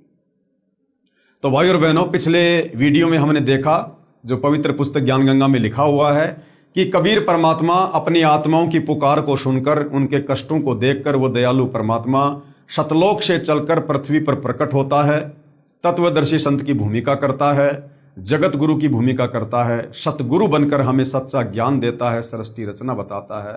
और ये कबीर परमात्मा चारों युगों में आता है, रह रहकर बीच बीच में भी आता है परमात्मा, लेकिन चारों युगों में परमात्मा विशेष तौर पर एक लीला ऐसी करता है, शिशु रूप में प्रकट होकर, और वेदों में लिखी अपनी महिमा को सत्य साबित करता है, ताकि हमें भगवान की पहचान हो सके। तो सतयुग में कबीर परमात्मा सत सुकृत ऋषि के नाम से प्रकट हुए, अपने तत्व ज्ञान का प्रचार किया, बहुत सी आत्माओं को अपने शरण में लिया और उनका उद्धार किया। उसके बाद कबीर परमात्मा जी त्रेता युग में वही कबीर परमात्मा सारी सृष्टि का रचनहार मुनिंदर ऋषि के नाम से प्रकट हुए, आप और हम आत्माओं को तत्व ज्ञान समझाकर सतलोक ले जाने के लिए। त्रेता युग में कबीर देव यानी कबीर साहिब का मुनिंदर नाम से प्राकाटे। नल तथा नील को शरण में लेना, ये नल और नील जिनके विषय में हमने रामायण में काफी बार सुना है, पढ़ा है, लेकिन हमें नल और नील की वास्तविक कथा का ज्ञान नहीं था, ना हमारे धर्म गुरुओं ने हमें बताया। शास्त्रों के विरुद्ध ही हमारे को ये कहानी बताई। वास्तव में नल और नील कौन थे और किस प्रकार से ये कबीर परमेश्वर जब मुनिंदर ऋषि के नाम से आए थे, उनकी शरण में आए, और ये कथा क्या है, ये अब हम सतगुरु रामपाल जी के जो है कर कमल से लिखित पवित्र पुस्तक ज्ञान गंगा से समझेंगे। तो त्रेता युग में कबीर परमेश्वर जी मुनिंद्र ऋषि के नाम से प्रकट हुए, बहुत सी आत्माओं को अपने शरण में लिया, और क्या क्या लीलाएं परमपिता परमेश्वर ने की आप और हम आत्माओं को शरण में लेने के लिए। नल तथा नील को शरण में लेना। त्रेता युग में स्वयंभू का मतलब होता है स्वयं प्रकट होने वाला, क्योंकि कबीर परमात्मा कभी किसी माँ के गर्भ से जन्म लेकर नहीं आता। इन्होंने पूरी सृष्टि को उत्पन्न किया है, इनको उत्पन्न किसी ने नहीं किया। ये स्वयंभू हैं, स्वयं ही प्रकट होते हैं। त्रेता युग में स्वयंभू यानी स्वयं प्रकट होने वाला कबीर देव यानी कबीर परमेश्वर रूपांतरण करके यानी अपने उस तेज पुंज वाले तेजोमय शरीर को हल्का करके मुनिंद्र ऋषि के नाम से आए हुए थे। अनल अर्थात नल तथा अनील अर्थात नील, शॉर्टकट में इनको नल और नील कहते थे। दोनों आपस में मौसी के बेटे थे। माता पिता का देहांत हो चुका था। नल तथा नील दोनों शारीरिक व मानसिक रोग से अत्यधिक पीड़ित थे। सर्व ऋषियों व संतों से कष्ट निवारण की प्रार्थना कर चुके थे। सर्व संतों ने बताया था कि यह आपका प्रारब्ध यानी आपकी पूर्व जन्मों की जो किस्मत है, उस प्रारब्ध का पाप कर्म का दंड है, ये आपको भोगना ही पड़ेगा। अर्थात भक्ति करने से वो प्रारब्ध का कर्म दंड नहीं कटेगा। ये हमारे नादान धर्म गुरु हमें कहा करते थे, और फिर कहते थे भक्ति करो। अरे भैया, जब भक्ति से प्रारब्ध का कर्म दंड नहीं कटेगा तो फिर भक्ति करके समय भी क्यों बर्बाद करें।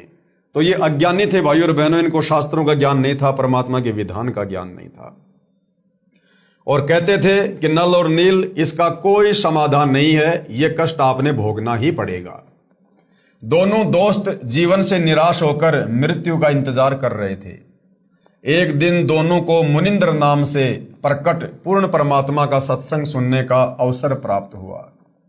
सत्संग के उपरांत ज्यों ही दोनों ने परमेश्वर कबीर देव अर्थात कबीर साहिब उर्फ मुनिंद्र ऋषि जी के चरण छुए तथा परमेश्वर मुनिंद्र जी ने सिर पर हाथ रखा तो दोनों का असाध्य रोग छू मंतर हो गया। कबीर परमेश्वर जो मुनिंद्र नाम से आए हुए थे, शीश पर हाथ रखने मात्र से नल और नील का वो असाध्य रोग समाप्त हो गया। अर्थात दोनों नल तथा नील स्वस्थ हो गए। इस अद्भुत चमत्कार को देखकर प्रभु के चरणों में गिरकर घंटों रोते रहे तथा कहा, आज हमें प्रभु मिल गया जिसकी तलाश थी, तथा उससे प्रभावित होकर उनसे नाम दीक्षा ले लिया तथा मुनिंद्र साहिब जी के साथ ही सेवा में रहने लगे। पहले संतों का समागम यानी सत्संग पानी की व्यवस्था देखकर नदी के किनारे पर होता था। नल और नील दोनों बहुत परमात्मा प्रेमी तथा भोली आत्माएं थी। परमात्मा में श्रद्धा बहुत थी, सेवा बहुत किया करते थे।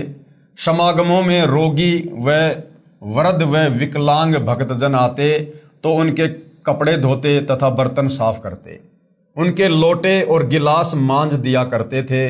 परंतु थे भोले से दिमाग के, कपड़े धोने लग जाते थे तो सत्संग में जो प्रभु की कथा सुनी होती उसकी चर्चा करने लग जाते।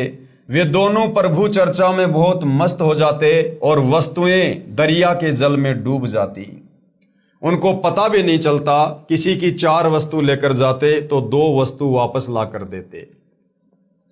भगत जन कहते कि भाई आप सेवा तो बहुत करते हो परंतु हमारा तो बहुत काम बिगाड़ देते हो, ये खोई हुई वस्तुएं हम कहां से लेकर आए, आप हमारी सेवा ही करनी छोड़ दो, हम अपनी सेवा आप ही कर लेंगे। फिर नल तथा नील रोने लग जाते थे कि हमारी सेवा ना छीनो, अब की बार नहीं खोएंगे, परंतु फिर वही काम करते।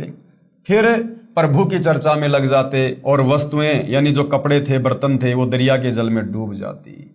भगत जनों ने ऋषि मुनिंद्र जी से प्रार्थना की कि कृपया आप नल तथा नील को समझाओ, ये ना तो मानते हैं और ना मना करते हैं।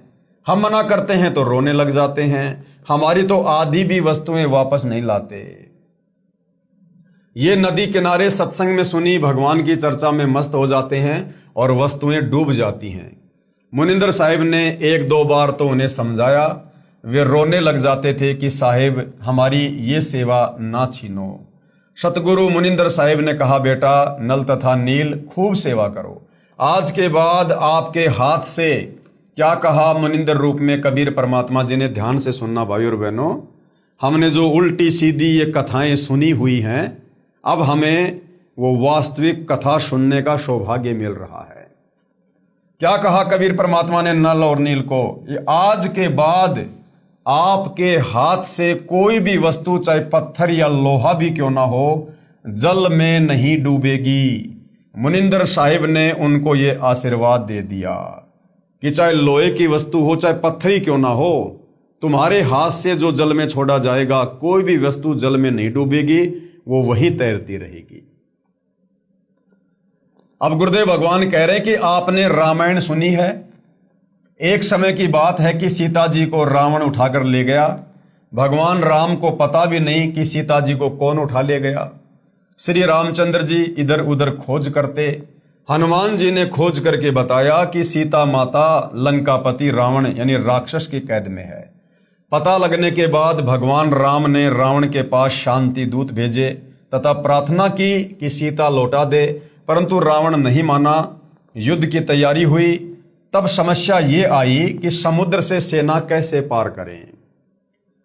भगवान श्री रामचंद्र जी ने 3 दिन तक घुटनों पानी में खड़ा होकर हाथ जोड़कर समुद्र से प्रार्थना की कि रास्ता दे दो, परंतु समुद्र टस से मस नहीं हुआ। जब समुद्र नहीं माना, तब श्री राम ने उसे अग्नि बाण से जलाना चाहा। भयभीत समुद्र एक ब्राह्मण का रूप बनाकर सामने आया और कहा कि भगवान, सबकी अपनी अपनी मर्यादाएं हैं, मुझे जलाओ मत, मेरे अंदर ना जाने कितने जीव जंतु बसे हैं। अगर आप मुझे जला भी दोगे तो भी आप मुझे पार नहीं कर सकते, क्योंकि यहां पर बहुत गहरा गड्ढा बन जाएगा जिसको आप कभी भी पार नहीं कर पाओगे। समुद्र ने कहा, भगवान ऐसा काम करो कि सर्प भी मर जाए और लाठी भी ना टूटे, मेरी मर्यादा भी रह जाए और आपका पुल भी बन जाए। तब भगवान श्री राम ने समुद्र से पूछा कि वह क्या विधि है, कि भाई समुद्र देवता क्या विधि है बता। तो ब्राह्मण रूप में खड़े समुद्र ने कहा कि आपकी सेना में नल और नील नाम के 2 सैनिक हैं। उनके पास उनके गुरुदेव से प्राप्त एक ऐसी शक्ति है कि उनके हाथ से पत्थर भी जल पर तैर जाते हैं। हर वस्तु चाहे वह लोहे की हो तैर जाती है। श्री रामचंद्र ने नल तथा नील को बुलाया और उनसे पूछा कि क्या आपके पास कोई ऐसी शक्ति है। नल तथा नील ने कहा, हाँ जी, हमारे हाथ से पत्थर भी जल में नहीं डूबेंगे।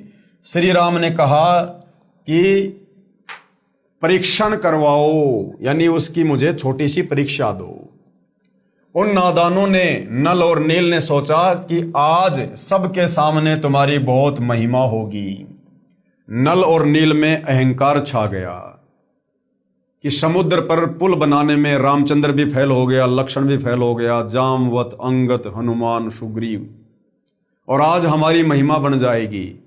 तो उन नादानों ने अपने गुरुदेव भगवान को याद नहीं किया, अपने गुरुदेव को छुपा दिया ताकि किसी को पता ना चले। छुपाने का मतलब उन्होंने उस समय अपने गुरुदेव से कोई याचना नहीं की, दंडवत प्रणाम करके आज्ञा प्राप्त नहीं की कि हे गुरुदेव, हम तो तुच्छ प्राणी हैं, ये तो आपके द्वारा दी गई शक्ति है, आपका आशीर्वाद है गुरुदेव, आप दया करना, इसका पुलिया बन जाए। उन्होंने अपने गुरुदेव का जिक्र तक नहीं किया और कहा, जी हमारे पास में ऐसी शक्ति है, हम पत्थर भी तैरा देंगे। और जैसे उन्होंने पत्थर उठाकर समुद्र पर डालने चाहे, वो पत्थर डूबने लगे। उन नादानों ने, नल और नील ने सोचा कि आज सबके सामने तुम्हारी बहुत महिमा होगी। उस दिन उन्होंने अपने गुरुदेव भगवान मुनिंद्र यानी कबीर साहिब को यह सोचकर याद नहीं किया कि अगर हम उनको याद करेंगे तो कहीं श्री राम ये ना सोच ले कि इनके पास शक्ति नहीं है। यानी आज हमें गुरुदेव भगवान कहते हैं कि बच्चों, कोई भी कार्य करो, घर से बाहर निकलो, काम धंधे के लिए गाड़ी लेकर, पैदल, या बच्चे स्कूल जाते हैं तो सबसे पहले मंगलाचरण अवश्य किया करो। मंगलाचरण करते ही हम अपने गुरुदेव को याद करते हैं और हमारा हर कार्य मंगल ही होता है। तो उन्होंने ना कोई मंगलाचरण किया, ना कोई मंत्र जाप किया, ना अपने गुरुदेव को याद किया। तो उन्होंने सोचा कि अगर हम उनको याद करेंगे तो कहीं श्री राम ये ना सोच ले कि इनके पास शक्ति नहीं है, ये तो कहीं और से मांगते हैं। उन्होंने पत्थर उठाकर पानी में डाला तो वह पत्थर पानी में डूब गया।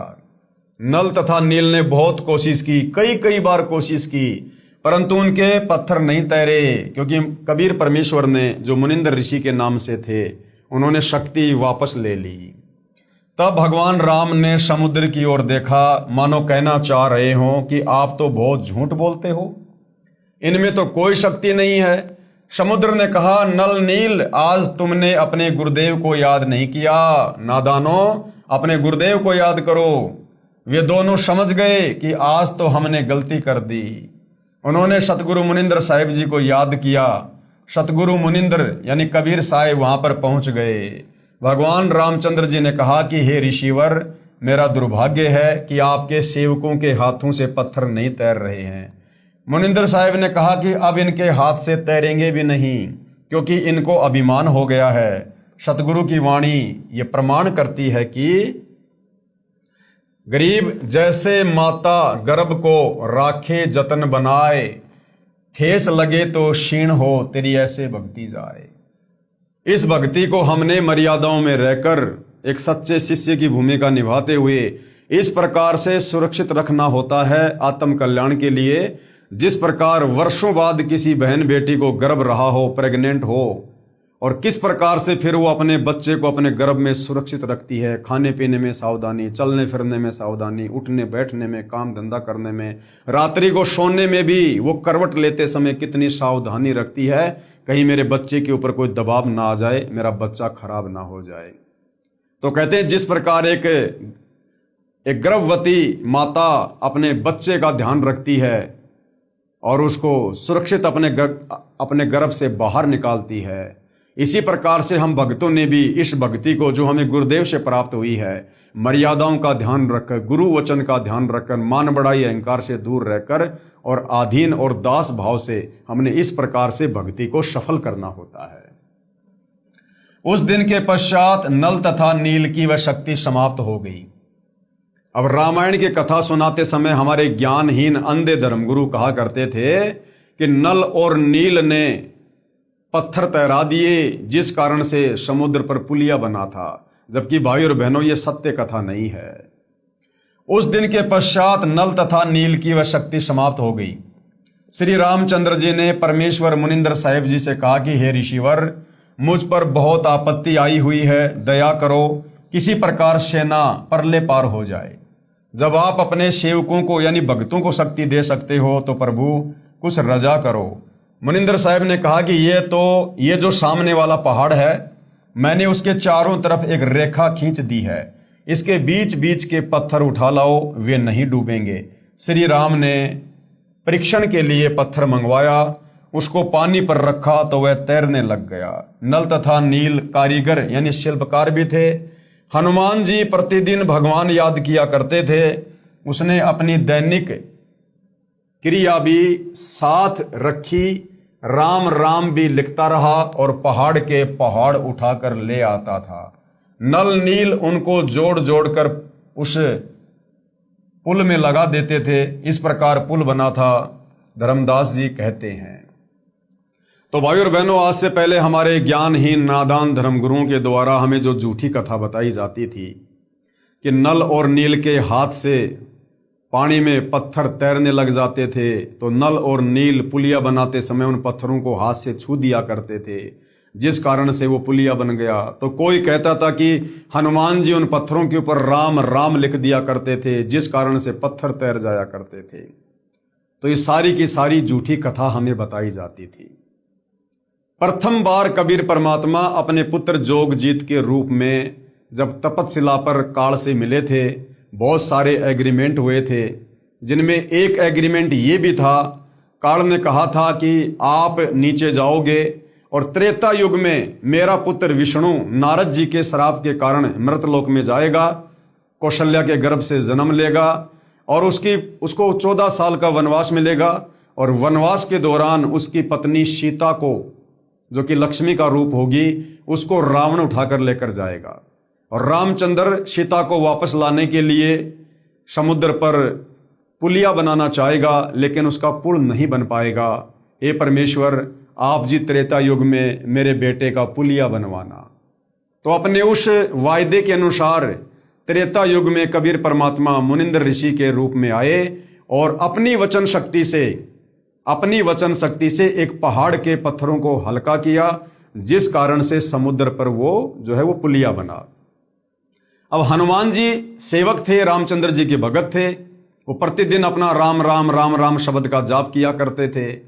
तो हनुमान जी काम करते करते, पहाड़ उठाते उठाते उसके ऊपर मोटे मोटे अक्षरों में राम लिख दिया करते थे, जिससे उसका मंत्र जाप भी हो जाता था और काम भी हो जाता था। अब बाकी लोग ये सोचा करते थे कि भाई हनुमान जी पत्थर पर राम राम लिख रहे हैं, जिस कारण से ये पत्थर तैर रहे हैं। कुछ लोग सोचा करते थे कि ये नल और नील इनके हाथों में शक्ति है, इनके हाथों से ये पत्थर छूने के कारण ये जल में नहीं डूब रहे। क्योंकि मुनिंदर ऋषि रूप में परमात्मा कबीर जी की, नल नील की और रामचंद्र जी की जो वार्ता हो रही थी, वो कुछ ही लोगों के बीच में हो रही थी। बाकी लाखों की, वो करोड़ों की सेना दूर थी, उन तक ये बात नहीं पहुंच रही थी। तो बाकी लोगों को उस बात का नहीं पता था कि किस आधार से ये पुल बन रहा है। तो बाद में उन लोगों ने अपने अपने घरों पर जाकर उसी प्रकार से महिमा कर दी कि हनुमान जी राम राम लिखा करते थे, जिस कारण से पत्थर तैर गए। नल और नील के हाथों में शक्ति थी, जिस कारण से वो पुलिया बन गया। और आम समाज में ये गलत धारणा फैल गई, जबकि हकीकत ये है जो अब गुरुदेव भगवान हमें बता रहे हैं। इस विषय में आदरणीय धर्मदास जी ने कबीर परमेश्वर की महिमा में कि कबीर परमेश्वर जी आपने त्रेता युग में मुनिंद्र ऋषि के नाम से आकर नल और नील को अपनी शरण में लिया। आपने रामचंद्र जी का जो पुलिया नहीं बन पा रहा था, वो दुखी था, परेशान था, अपनी पत्नी सीता को लंका से वापस लाने के लिए। हे परमेश्वर, आपने किस प्रकार से उसका पुलिया बनवाया, आप तो महान हो, आपकी महिमा अपरंपार है। उन्होंने एक शब्द गाया। तो धर्मदास जी 650 साल पहले जब कबीर परमात्मा कलयुग के प्रथम चरण में कबीर नाम से आए थे, तो कबीर परमेश्वर जी के परम भगत थे, और कबीर परमेश्वर ने धर्मदास जी के माध्यम से कबीर सागर भी लिखवाया था। तो धर्मदास जी अपने परमात्मा कबीर जी की महिमा में क्या कह रहे हैं? रहे नल नील यतन कर हार, तब सतगुरु से करी पुकार। रहे नल नील यतन कर हार, तब सतगुरु से करी पुकार। जब नल और नील 2-4 बार पानी में पत्थर डालकर फैल हो गए, फिर अंत में उन्होंने अपने गुरुदेव से प्रार्थना की, माफी मांगी।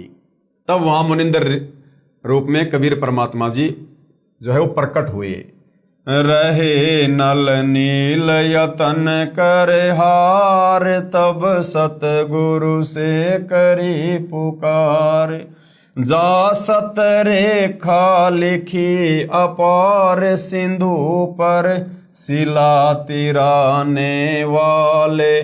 धन धन सतगुरु सत कबीर, भगत की पीर मिटाने वाले। उसके बाद कबीर परमात्मा ने जो रेखा खींची थी उस पहाड़ के चारों तरफ और पत्थरों को हल्का किया था, उसके कारण सिंधु यानी समुद्र पर वो शिला यानी वो पत्थर तैरे और वो पुलिया बना। इस प्रकार कबीर परमात्मा जी को धर्मदास महिमा दे रहे हैं कि हे कबीर परमात्मा, आप जी धन्य हैं और आप अपने भक्तों की पीड़ा को देख नहीं सकते। कोई कहता था कि हनुमान जी ने पत्थर पर राम राम लिख दिया था, इसलिए पत्थर तैर गए। कोई कहता था कि नल नील ने पुल बनाया था। कोई कहता था कि श्री राम ने पुल बनाया था। परंतु ये सत कथा ऐसे है जैसे आपको ऊपर बताई गई है। आगे सत कबीर की साखी पेज नंबर 179 से 182 तक। पीव पिछाण का अंग। कबीर तीन देव को सब कोई ध्यावे, चौथे देव का मरम न पावे। कहते हैं 3 देवताओं को सृष्टि रचना के ज्ञान के अभाव में, शास्त्र अनुकूल साधना के अभाव में तीन देवता ब्रह्मा विष्णु महेश को तो हर कोई ध्यान लगाता है, हर कोई पूजा करता है, लेकिन चौथे देव का मर्म न पावे। चौथा कौन? इनका पिता काल ब्रह्म, जो गुप्त रहता है। वेदों में, गीता में जिसको ब्रह्म कहा गया है, जिसने श्री कृष्ण जी के शरीर में प्रवेश करके गीता जी का ज्ञान बोला, कहते हो चौथे का तो कोई भेद भी नहीं जानता। तीन देव को सब कोई ध्यावे, चौथे देव का मर्म न पावे। चौथा छोड़ो, पांचवे को ध्यावे, कहे कबीर सो हम पर आवे। वो चौथे काल निरंजन को भी छोड़ दो, और जो पांचवे का ध्यान करेगा, पांचवा कौन? कबीर परमात्मा, परम अक्षर ब्रह्म, सारी सृष्टि का मालिक कबीर देव। कहते हैं जो उस काल को, यानी चौथे को छोड़कर और पांचवे का ध्यान धरेगा, कबीर परमात्मा का, कहे कबीर सो हम पर आवे, यानी वो हमारे सतलोक में वापस आ सकता है। कबीर ओंकार निश्चय भैया ये करता मत जान। ओंकार यानी ये काल। गीता जी अध्याय 8 श्लोक नंबर 13 में ये गीता बोलने वाला काल ब्रह्म कह रहा है कि मेरा तो एक ओम नाम का मंत्र है। ओम इति एक अक्षरम ब्रह्म व्यवहारण माम अनुस्मरण ये परियाति तजन देहम सयाति परमाम गतम। कि अर्जुन, मेरी साधना का, मुझ ब्रह्म, मुझ काल की साधना का एक ओम मंत्र है जिसको ओंकार कहते हैं। तो कबीर परमात्मा कहते हैं इस ओंकार को, ओम कहो चाहे ब्रह्म कहो, इसको भगवान मत जानो, इसको करता मत जान। साचा शब्द कबीर का पर्दे माही पहचान। सच्चा मंत्र तो कबीर परमेश्वर जी का है, जो तत्वदर्शी संत देता है। कहते हैं उसको पहचान ले, उसकी साधना कर, तब तेरा मोक्ष होगा। कबीर राम कृष्ण अवतार हैं। ये राम और कृष्ण तो विष्णु के अवतार हैं। इनका ना ही संसार, इन्होंने सृष्टि को नहीं रचा। और जिन साहिब संसार किया, जिस परमात्मा ने संसार को रचा, सो किन्हू ने जन्या नार, उस परमेश्वर को किसी भी औरत ने जन्म नहीं दिया। वो जन्म लेकर नहीं आता, जैसे राम कृष्ण माँ के गर्भ से जन्म लेकर आते हैं। इसी प्रकार जिस परमात्मा ने, जिस साहिब ने संसार को उत्पन्न किया, पूरी सृष्टि को रचा, वो किसी माता के गर्भ से जन्म लेकर नहीं आता, वो तो स्वयंभू है। कबीर चार भुजा के भजन में भूल पड़ो सब संत। चार भुजा के भगवान कौन है? ब्रह्मा विष्णु महेश। इनकी चार चार भुजा हैं। तो कहते हैं चार भुजा के भजन में, इन ब्रह्मा विष्णु महेश की भक्ति में पूरा संसार भूला पड़ा है। और कबीरा सुमरो तास को जाके भुजा अनंत।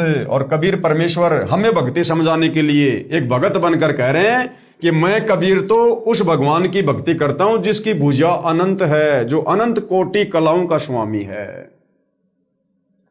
कबीर समुद्र पाट लंका गए सीता को भरतार, ताही अगस्त मुनि पी गयो इनमें कौन करतार। नादानी के चलते, सत्य कथा का ज्ञान ना होने के चलते, सृष्टि रचना के अभाव में हमारे नादान धर्म गुरुओं ने हमें बताया कि श्री रामचंद्र जी भगवान हैं, करतार हैं, परमात्मा हैं। इन्होंने समुद्र पे पुलिया बना दिया।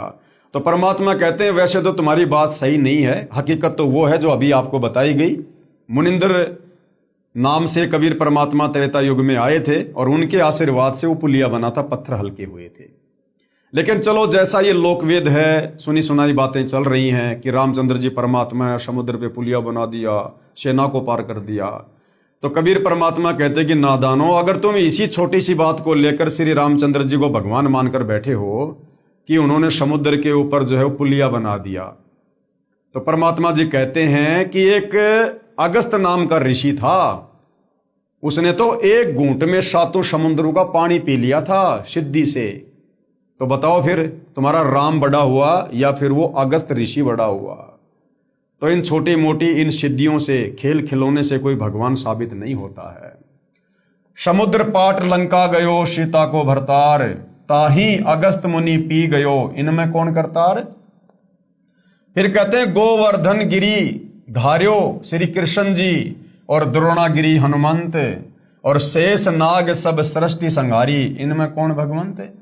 दूसरा, हम लोग अध्यात्म की जानकारी ना होने के चलते कहा करते थे कि श्री कृष्ण जी ने गोवर्धन पर्वत को अपनी उंगली पर धारण कर लिया, जिस कारण से हम उनको भगवान कहने लगे।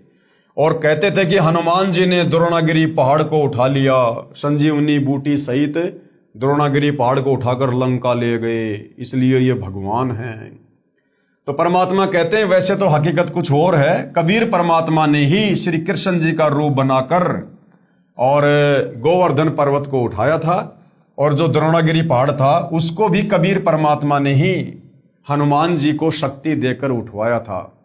लेकिन ये भाई और बहनों, जब हमें सतगुरु रामपाल जी के सत्संग सुनेंगे, सृष्टि रचना को समझेंगे, तब हमें पता चलेगा कि कबीर परमात्मा के अलावा सारी सृष्टि में चाहे हनुमान हो, चाहे शनि देव हो, चाहे 33 करोड़ देव हो, चाहे ब्रह्मा विष्णु महेश हो, चाहे काल और दुर्गा है, ये सब जीव श्रेणी में है। जीव श्रेणी में ये कुछ नहीं कर सकते, करने करवाने वाला कबीर भगवान है।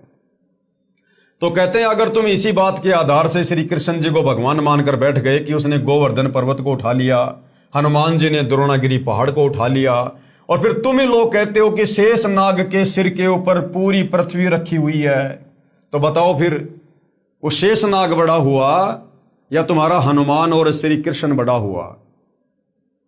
अरे वो द्रोणागिरी पहाड़ और वो गोवर्धन पर्वत जिस धरती पर हैं, उस धरती को तुम कहते हो कि शेष नाग अपने सिर पर रखे हुए हैं, तो बताओ फिर सबसे बड़ा भगवान कौन हुआ? तो कहने का मतलब है ये केवल दंत कथा है, आदि अधूरी ये कथा है। किसी शेष नाग के सर के ऊपर पृथ्वी नहीं टिकी हुई है। ये पृथ्वी परमपिता परमेश्वर के वचन से अपनी जगह पर स्थिर है, घूम रही है। जैसा भी है परमेश्वर के वचन से। हमने सृष्टि रचना में पढ़ लिया कि कबीर परमेश्वर जी ने इस काल को श्राप दिया था, जिस कारण से इसके 21 ब्रह्मांड सतलोक से विमान की तरह चल पड़े और सतलोक से 16 संकोश की दूरी पर आकर परमेश्वर के वचन से स्थिर हो गए। वैज्ञानिक जिसको गुरुत्वाकर्षण की शक्ति कहते हैं। फिर कहते हैं कबीर काटे बंधन विपत्ति में कठिन किया संग्राम, चीनो रे नर प्राणियां गरुड़ बड़ों के राम। फिर हमें क्या बताया जाता था कि श्री रामचंद्र जी इसलिए परमात्मा हैं कि इन्होंने लंकापति रावण को मार दिया और सीता जी को वापस लेकर आ गए। तो कबीर परमात्मा कहते हैं कि नादानो, जब श्री रामचंद्र और उसकी पूरी सेना हनुमान, सुग्रीव, जामवत, अंगद, लक्ष्मण, जब ये सारे वहां पर लंका में लड़ाई कर रहे थे रावण के साथ, तो रावण ने एक सिद्धि शक्ति से रामचंद्र जी और उसकी पूरी सेना को, हनुमान को, सबको नाग फांस में बांध दिया था। सर्पों ने लपेटा लगा लिया था, अनंत सर्प उत्पन्न हो गए और पूरी सेना को रामचंद्र जी सहित जैसे ईख की पूड़ी को बांध दिया करते हैं रस्सी से, ऐसे सर्पों ने लपेटे लगा लिए और फण सीधा करके यूं खड़े हैं कि बस अब डसेंगे। उस समय श्री रामचंद्र जी ने, जिनको तुम परमात्मा कहते हो, सर्वशक्तिमान कहते हो, जो एक सर्प से, एक सांप से अपना बंधन नहीं छुड़वा पाए, उन्होंने अपने वाहन श्री गरुड़ पक्षी जी का आह्वान किया, उनसे प्रार्थना की। उसी समय गरुड़ पक्षी प्रकट हुए और बहुत सारे रूप बनाए अपनी सिद्धि से, और अपनी चोंच से उन सर्पों को काटा, मारा और रामचंद्र जी और उसकी सेना को बंधन मुक्त किया। तो बताओ फिर राम बड़ा हुआ या फिर वो गरुड़ बड़ा हुआ, जिस गरुड़ ने तुम्हारे रामचंद्र जी के भी बंधन काटे? काटे बंधन विपत्ति में कठिन किया संग्राम, चीनो रे नर प्राणियों गरुड़ बड़ो या राम। कबीर कहे कबीर चित चेत हूं शब्द करो निर्वार, श्री राम ही करता कहत भूल पड़े संसार। कबीर जिन राम कृष्ण व निरंजन कियो सो तो करता न्यार। क्या कहते हैं कबीर परमात्मा कि जिस भगवान ने तुम्हारे श्री कृष्ण जी को भी बनाया, और श्री कृष्ण यानी ब्रह्मा विष्णु महेश के पिता, निरंजन यानी इस काल को भी बनाया, कहते हैं वो परमात्मा तो कोई और ही है। अंधा ज्ञान न बूझ ही, मूर्ख आदमी उसके विषय में नहीं पूछेंगे, नहीं जानेंगे, कहे कबीर विचार। कहते हैं इन बातों पर तो कोई अधिकारी भगत, अधिकारी हंस ही चर्चा करेंगे। उसके बाद भाई और बहनों, द्वापर युग में कबीर देव यानी कबीर साहिब का करुणामय नाम से प्राकाटे, यानी द्वापर युग में किस प्रकार से वही कबीर भगवान, वही कबीर परमात्मा, सारी सृष्टि का मालिक, जिसने असंख्य ब्रह्मांडों की रचना की है, द्वापर युग में वही कबीर परमात्मा करुणामय ऋषि के नाम से प्रकट होते हैं और किस प्रकार से अपनी लीला करते हैं, किन किन आत्माओं को अपनी शरण में लेते हैं, और किस प्रकार से इस अध्यात्म को, सृष्टि रचना को, तत्व ज्ञान को हम काल के 21 ब्रह्मांडों में फंसी आत्माओं तक पहुंचाते हैं। इस पर हम विशेष तौर पर भाई और बहनों अगले वीडियो में चर्चा करेंगे, क्योंकि ये परमेश्वर की महिमा है, जगत पिता जगदीश्वर की महिमा है, जिनके विषय में आज से पहले हम कुछ भी नहीं जानते थे। तो हम इस अमर कथा को, नारायण कथा को, सत्य कथा को हम धीरे धीरे पढ़ेंगे और आगे बढ़ेंगे और समझते जाएंगे। और जिन जिन भाई बहनों को समझ में आ रही है उनसे प्रार्थना है, भाई ये मानव जन्म बड़ा दुर्लभ है, और जब तक हम तत्वदर्शी संत की शरण में नहीं आ जाते हैं और उनकी मर्यादा में रहकर भक्ति शुरू नहीं करते हैं, तब तक हमें इस मनुष्य जन्म का भी भरोसा नहीं है। ये कब हमारे हाथ से निकल जाए, कब किस घटना में हमारी मृत्यु हो जाए, कब ये अनमोल शरीर हमारे हाथ से छूट जाए और काल हमें तुरंत लक 84 योनि में, नरक में गधा कुत्ता सूअर बनाकर छोड़ देगा। और ये मनुष्य जन्म केवल और केवल अपनी आत्मा के कल्याण के लिए तत्वदर्शी संत की खोज करके, उसकी शरण में आकर शत भक्ति करके मोक्ष करवाने के लिए मिलता है। वो शु अवसर आज आप और हमें सहज में उपलब्ध है। जिस परमेश्वर को खोजने से वो प्राप्त नहीं होता, अरे खोजने से तो ये काल ब्रह्म ही प्राप्त नहीं होता। ब्रह्मा ने अपने पिता ब्रह्म का ध्यान लगाया 4 युग, साधु संत महात्मा सतयुग त्रेता द्वापर युग में हजारों वर्ष समाधि लगाकर ओम नाम का जाप करते, तप करते, इस काल ने भी दर्शन नहीं दिए। सोचिए वो सारी सृष्टि का मालिक, वो काल का भी पिता जिसने काल को अंडे से उत्पन्न किया, कबीर परमेश्वर, सोचिए वो खोजने से कैसे मिलेगा। वो तो स्वयं ही दया करता है, अनुग्रह करता है, वो स्वयं ही आकर हमें यहाँ दर्शन देता है, मिलता है। तो भाई और बहनों, ये मौका अनंत युगों के बाद बड़ी मुश्किल से मिलता है। कबीर परमेश्वर ने आप और हमें दिया है। आज वो आप और हम सब पर दया युक्त हैं। आज हम उनके दया का फायदा उठा सकते हैं, अपनी आत्मा का कल्याण करवा सकते हैं। लक 84 योनि में तरह तरह के शरीर धारण करके और असहनीय यातना भोगने से बच सकते हैं। नरक में तरह तरह की पीड़ाओं को भोगने से बच सकते हैं और जन्म मरण के और बुढ़ापे के भयंकर रोग से बच सकते हैं मोक्ष प्राप्त करके। और ये मोक्ष उसी समय संभव है जब हम जगत गुरु तत्वदर्शी सतगुरु रामपाल जी के सत्संग रुचि लेकर, निष्पक्ष होकर, धैर्य के साथ सुनेंगे। ज्ञान समझ में आने के बाद हम उनसे उपदेश प्राप्त करेंगे और फिर वे जो मर्यादा बताएंगे, जो नियम बताएंगे, उन नियमों में रहकर यदि भक्ति सफल करेंगे तो भाई और बहनों हमारी आत्मा का कल्याण होगा।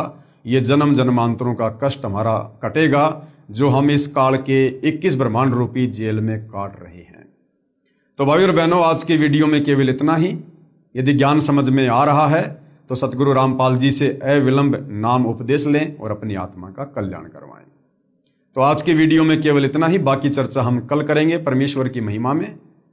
तब तक गुरुदेव भगवान हम सबको आज्ञा दे, आशीर्वाद दे, सद्बुद्धि दे, हमारा मार्गदर्शन करे, हमें भ्रमने भटकने से बचाए और गुरुदेव के कर कमल से लिखित ये पवित्र सृष्टि रचना, ये हमारी इस 2 कोडी की इस बुद्धि में समाये, हम इसको समझ सकें, हम अमल कर सकें और अपनी आत्मा के कल्याण के लिए नाम उपदेश ले सकें। बंदी छोड़ सतगुरु रामपाल जी परमेश्वर जी की जय हो।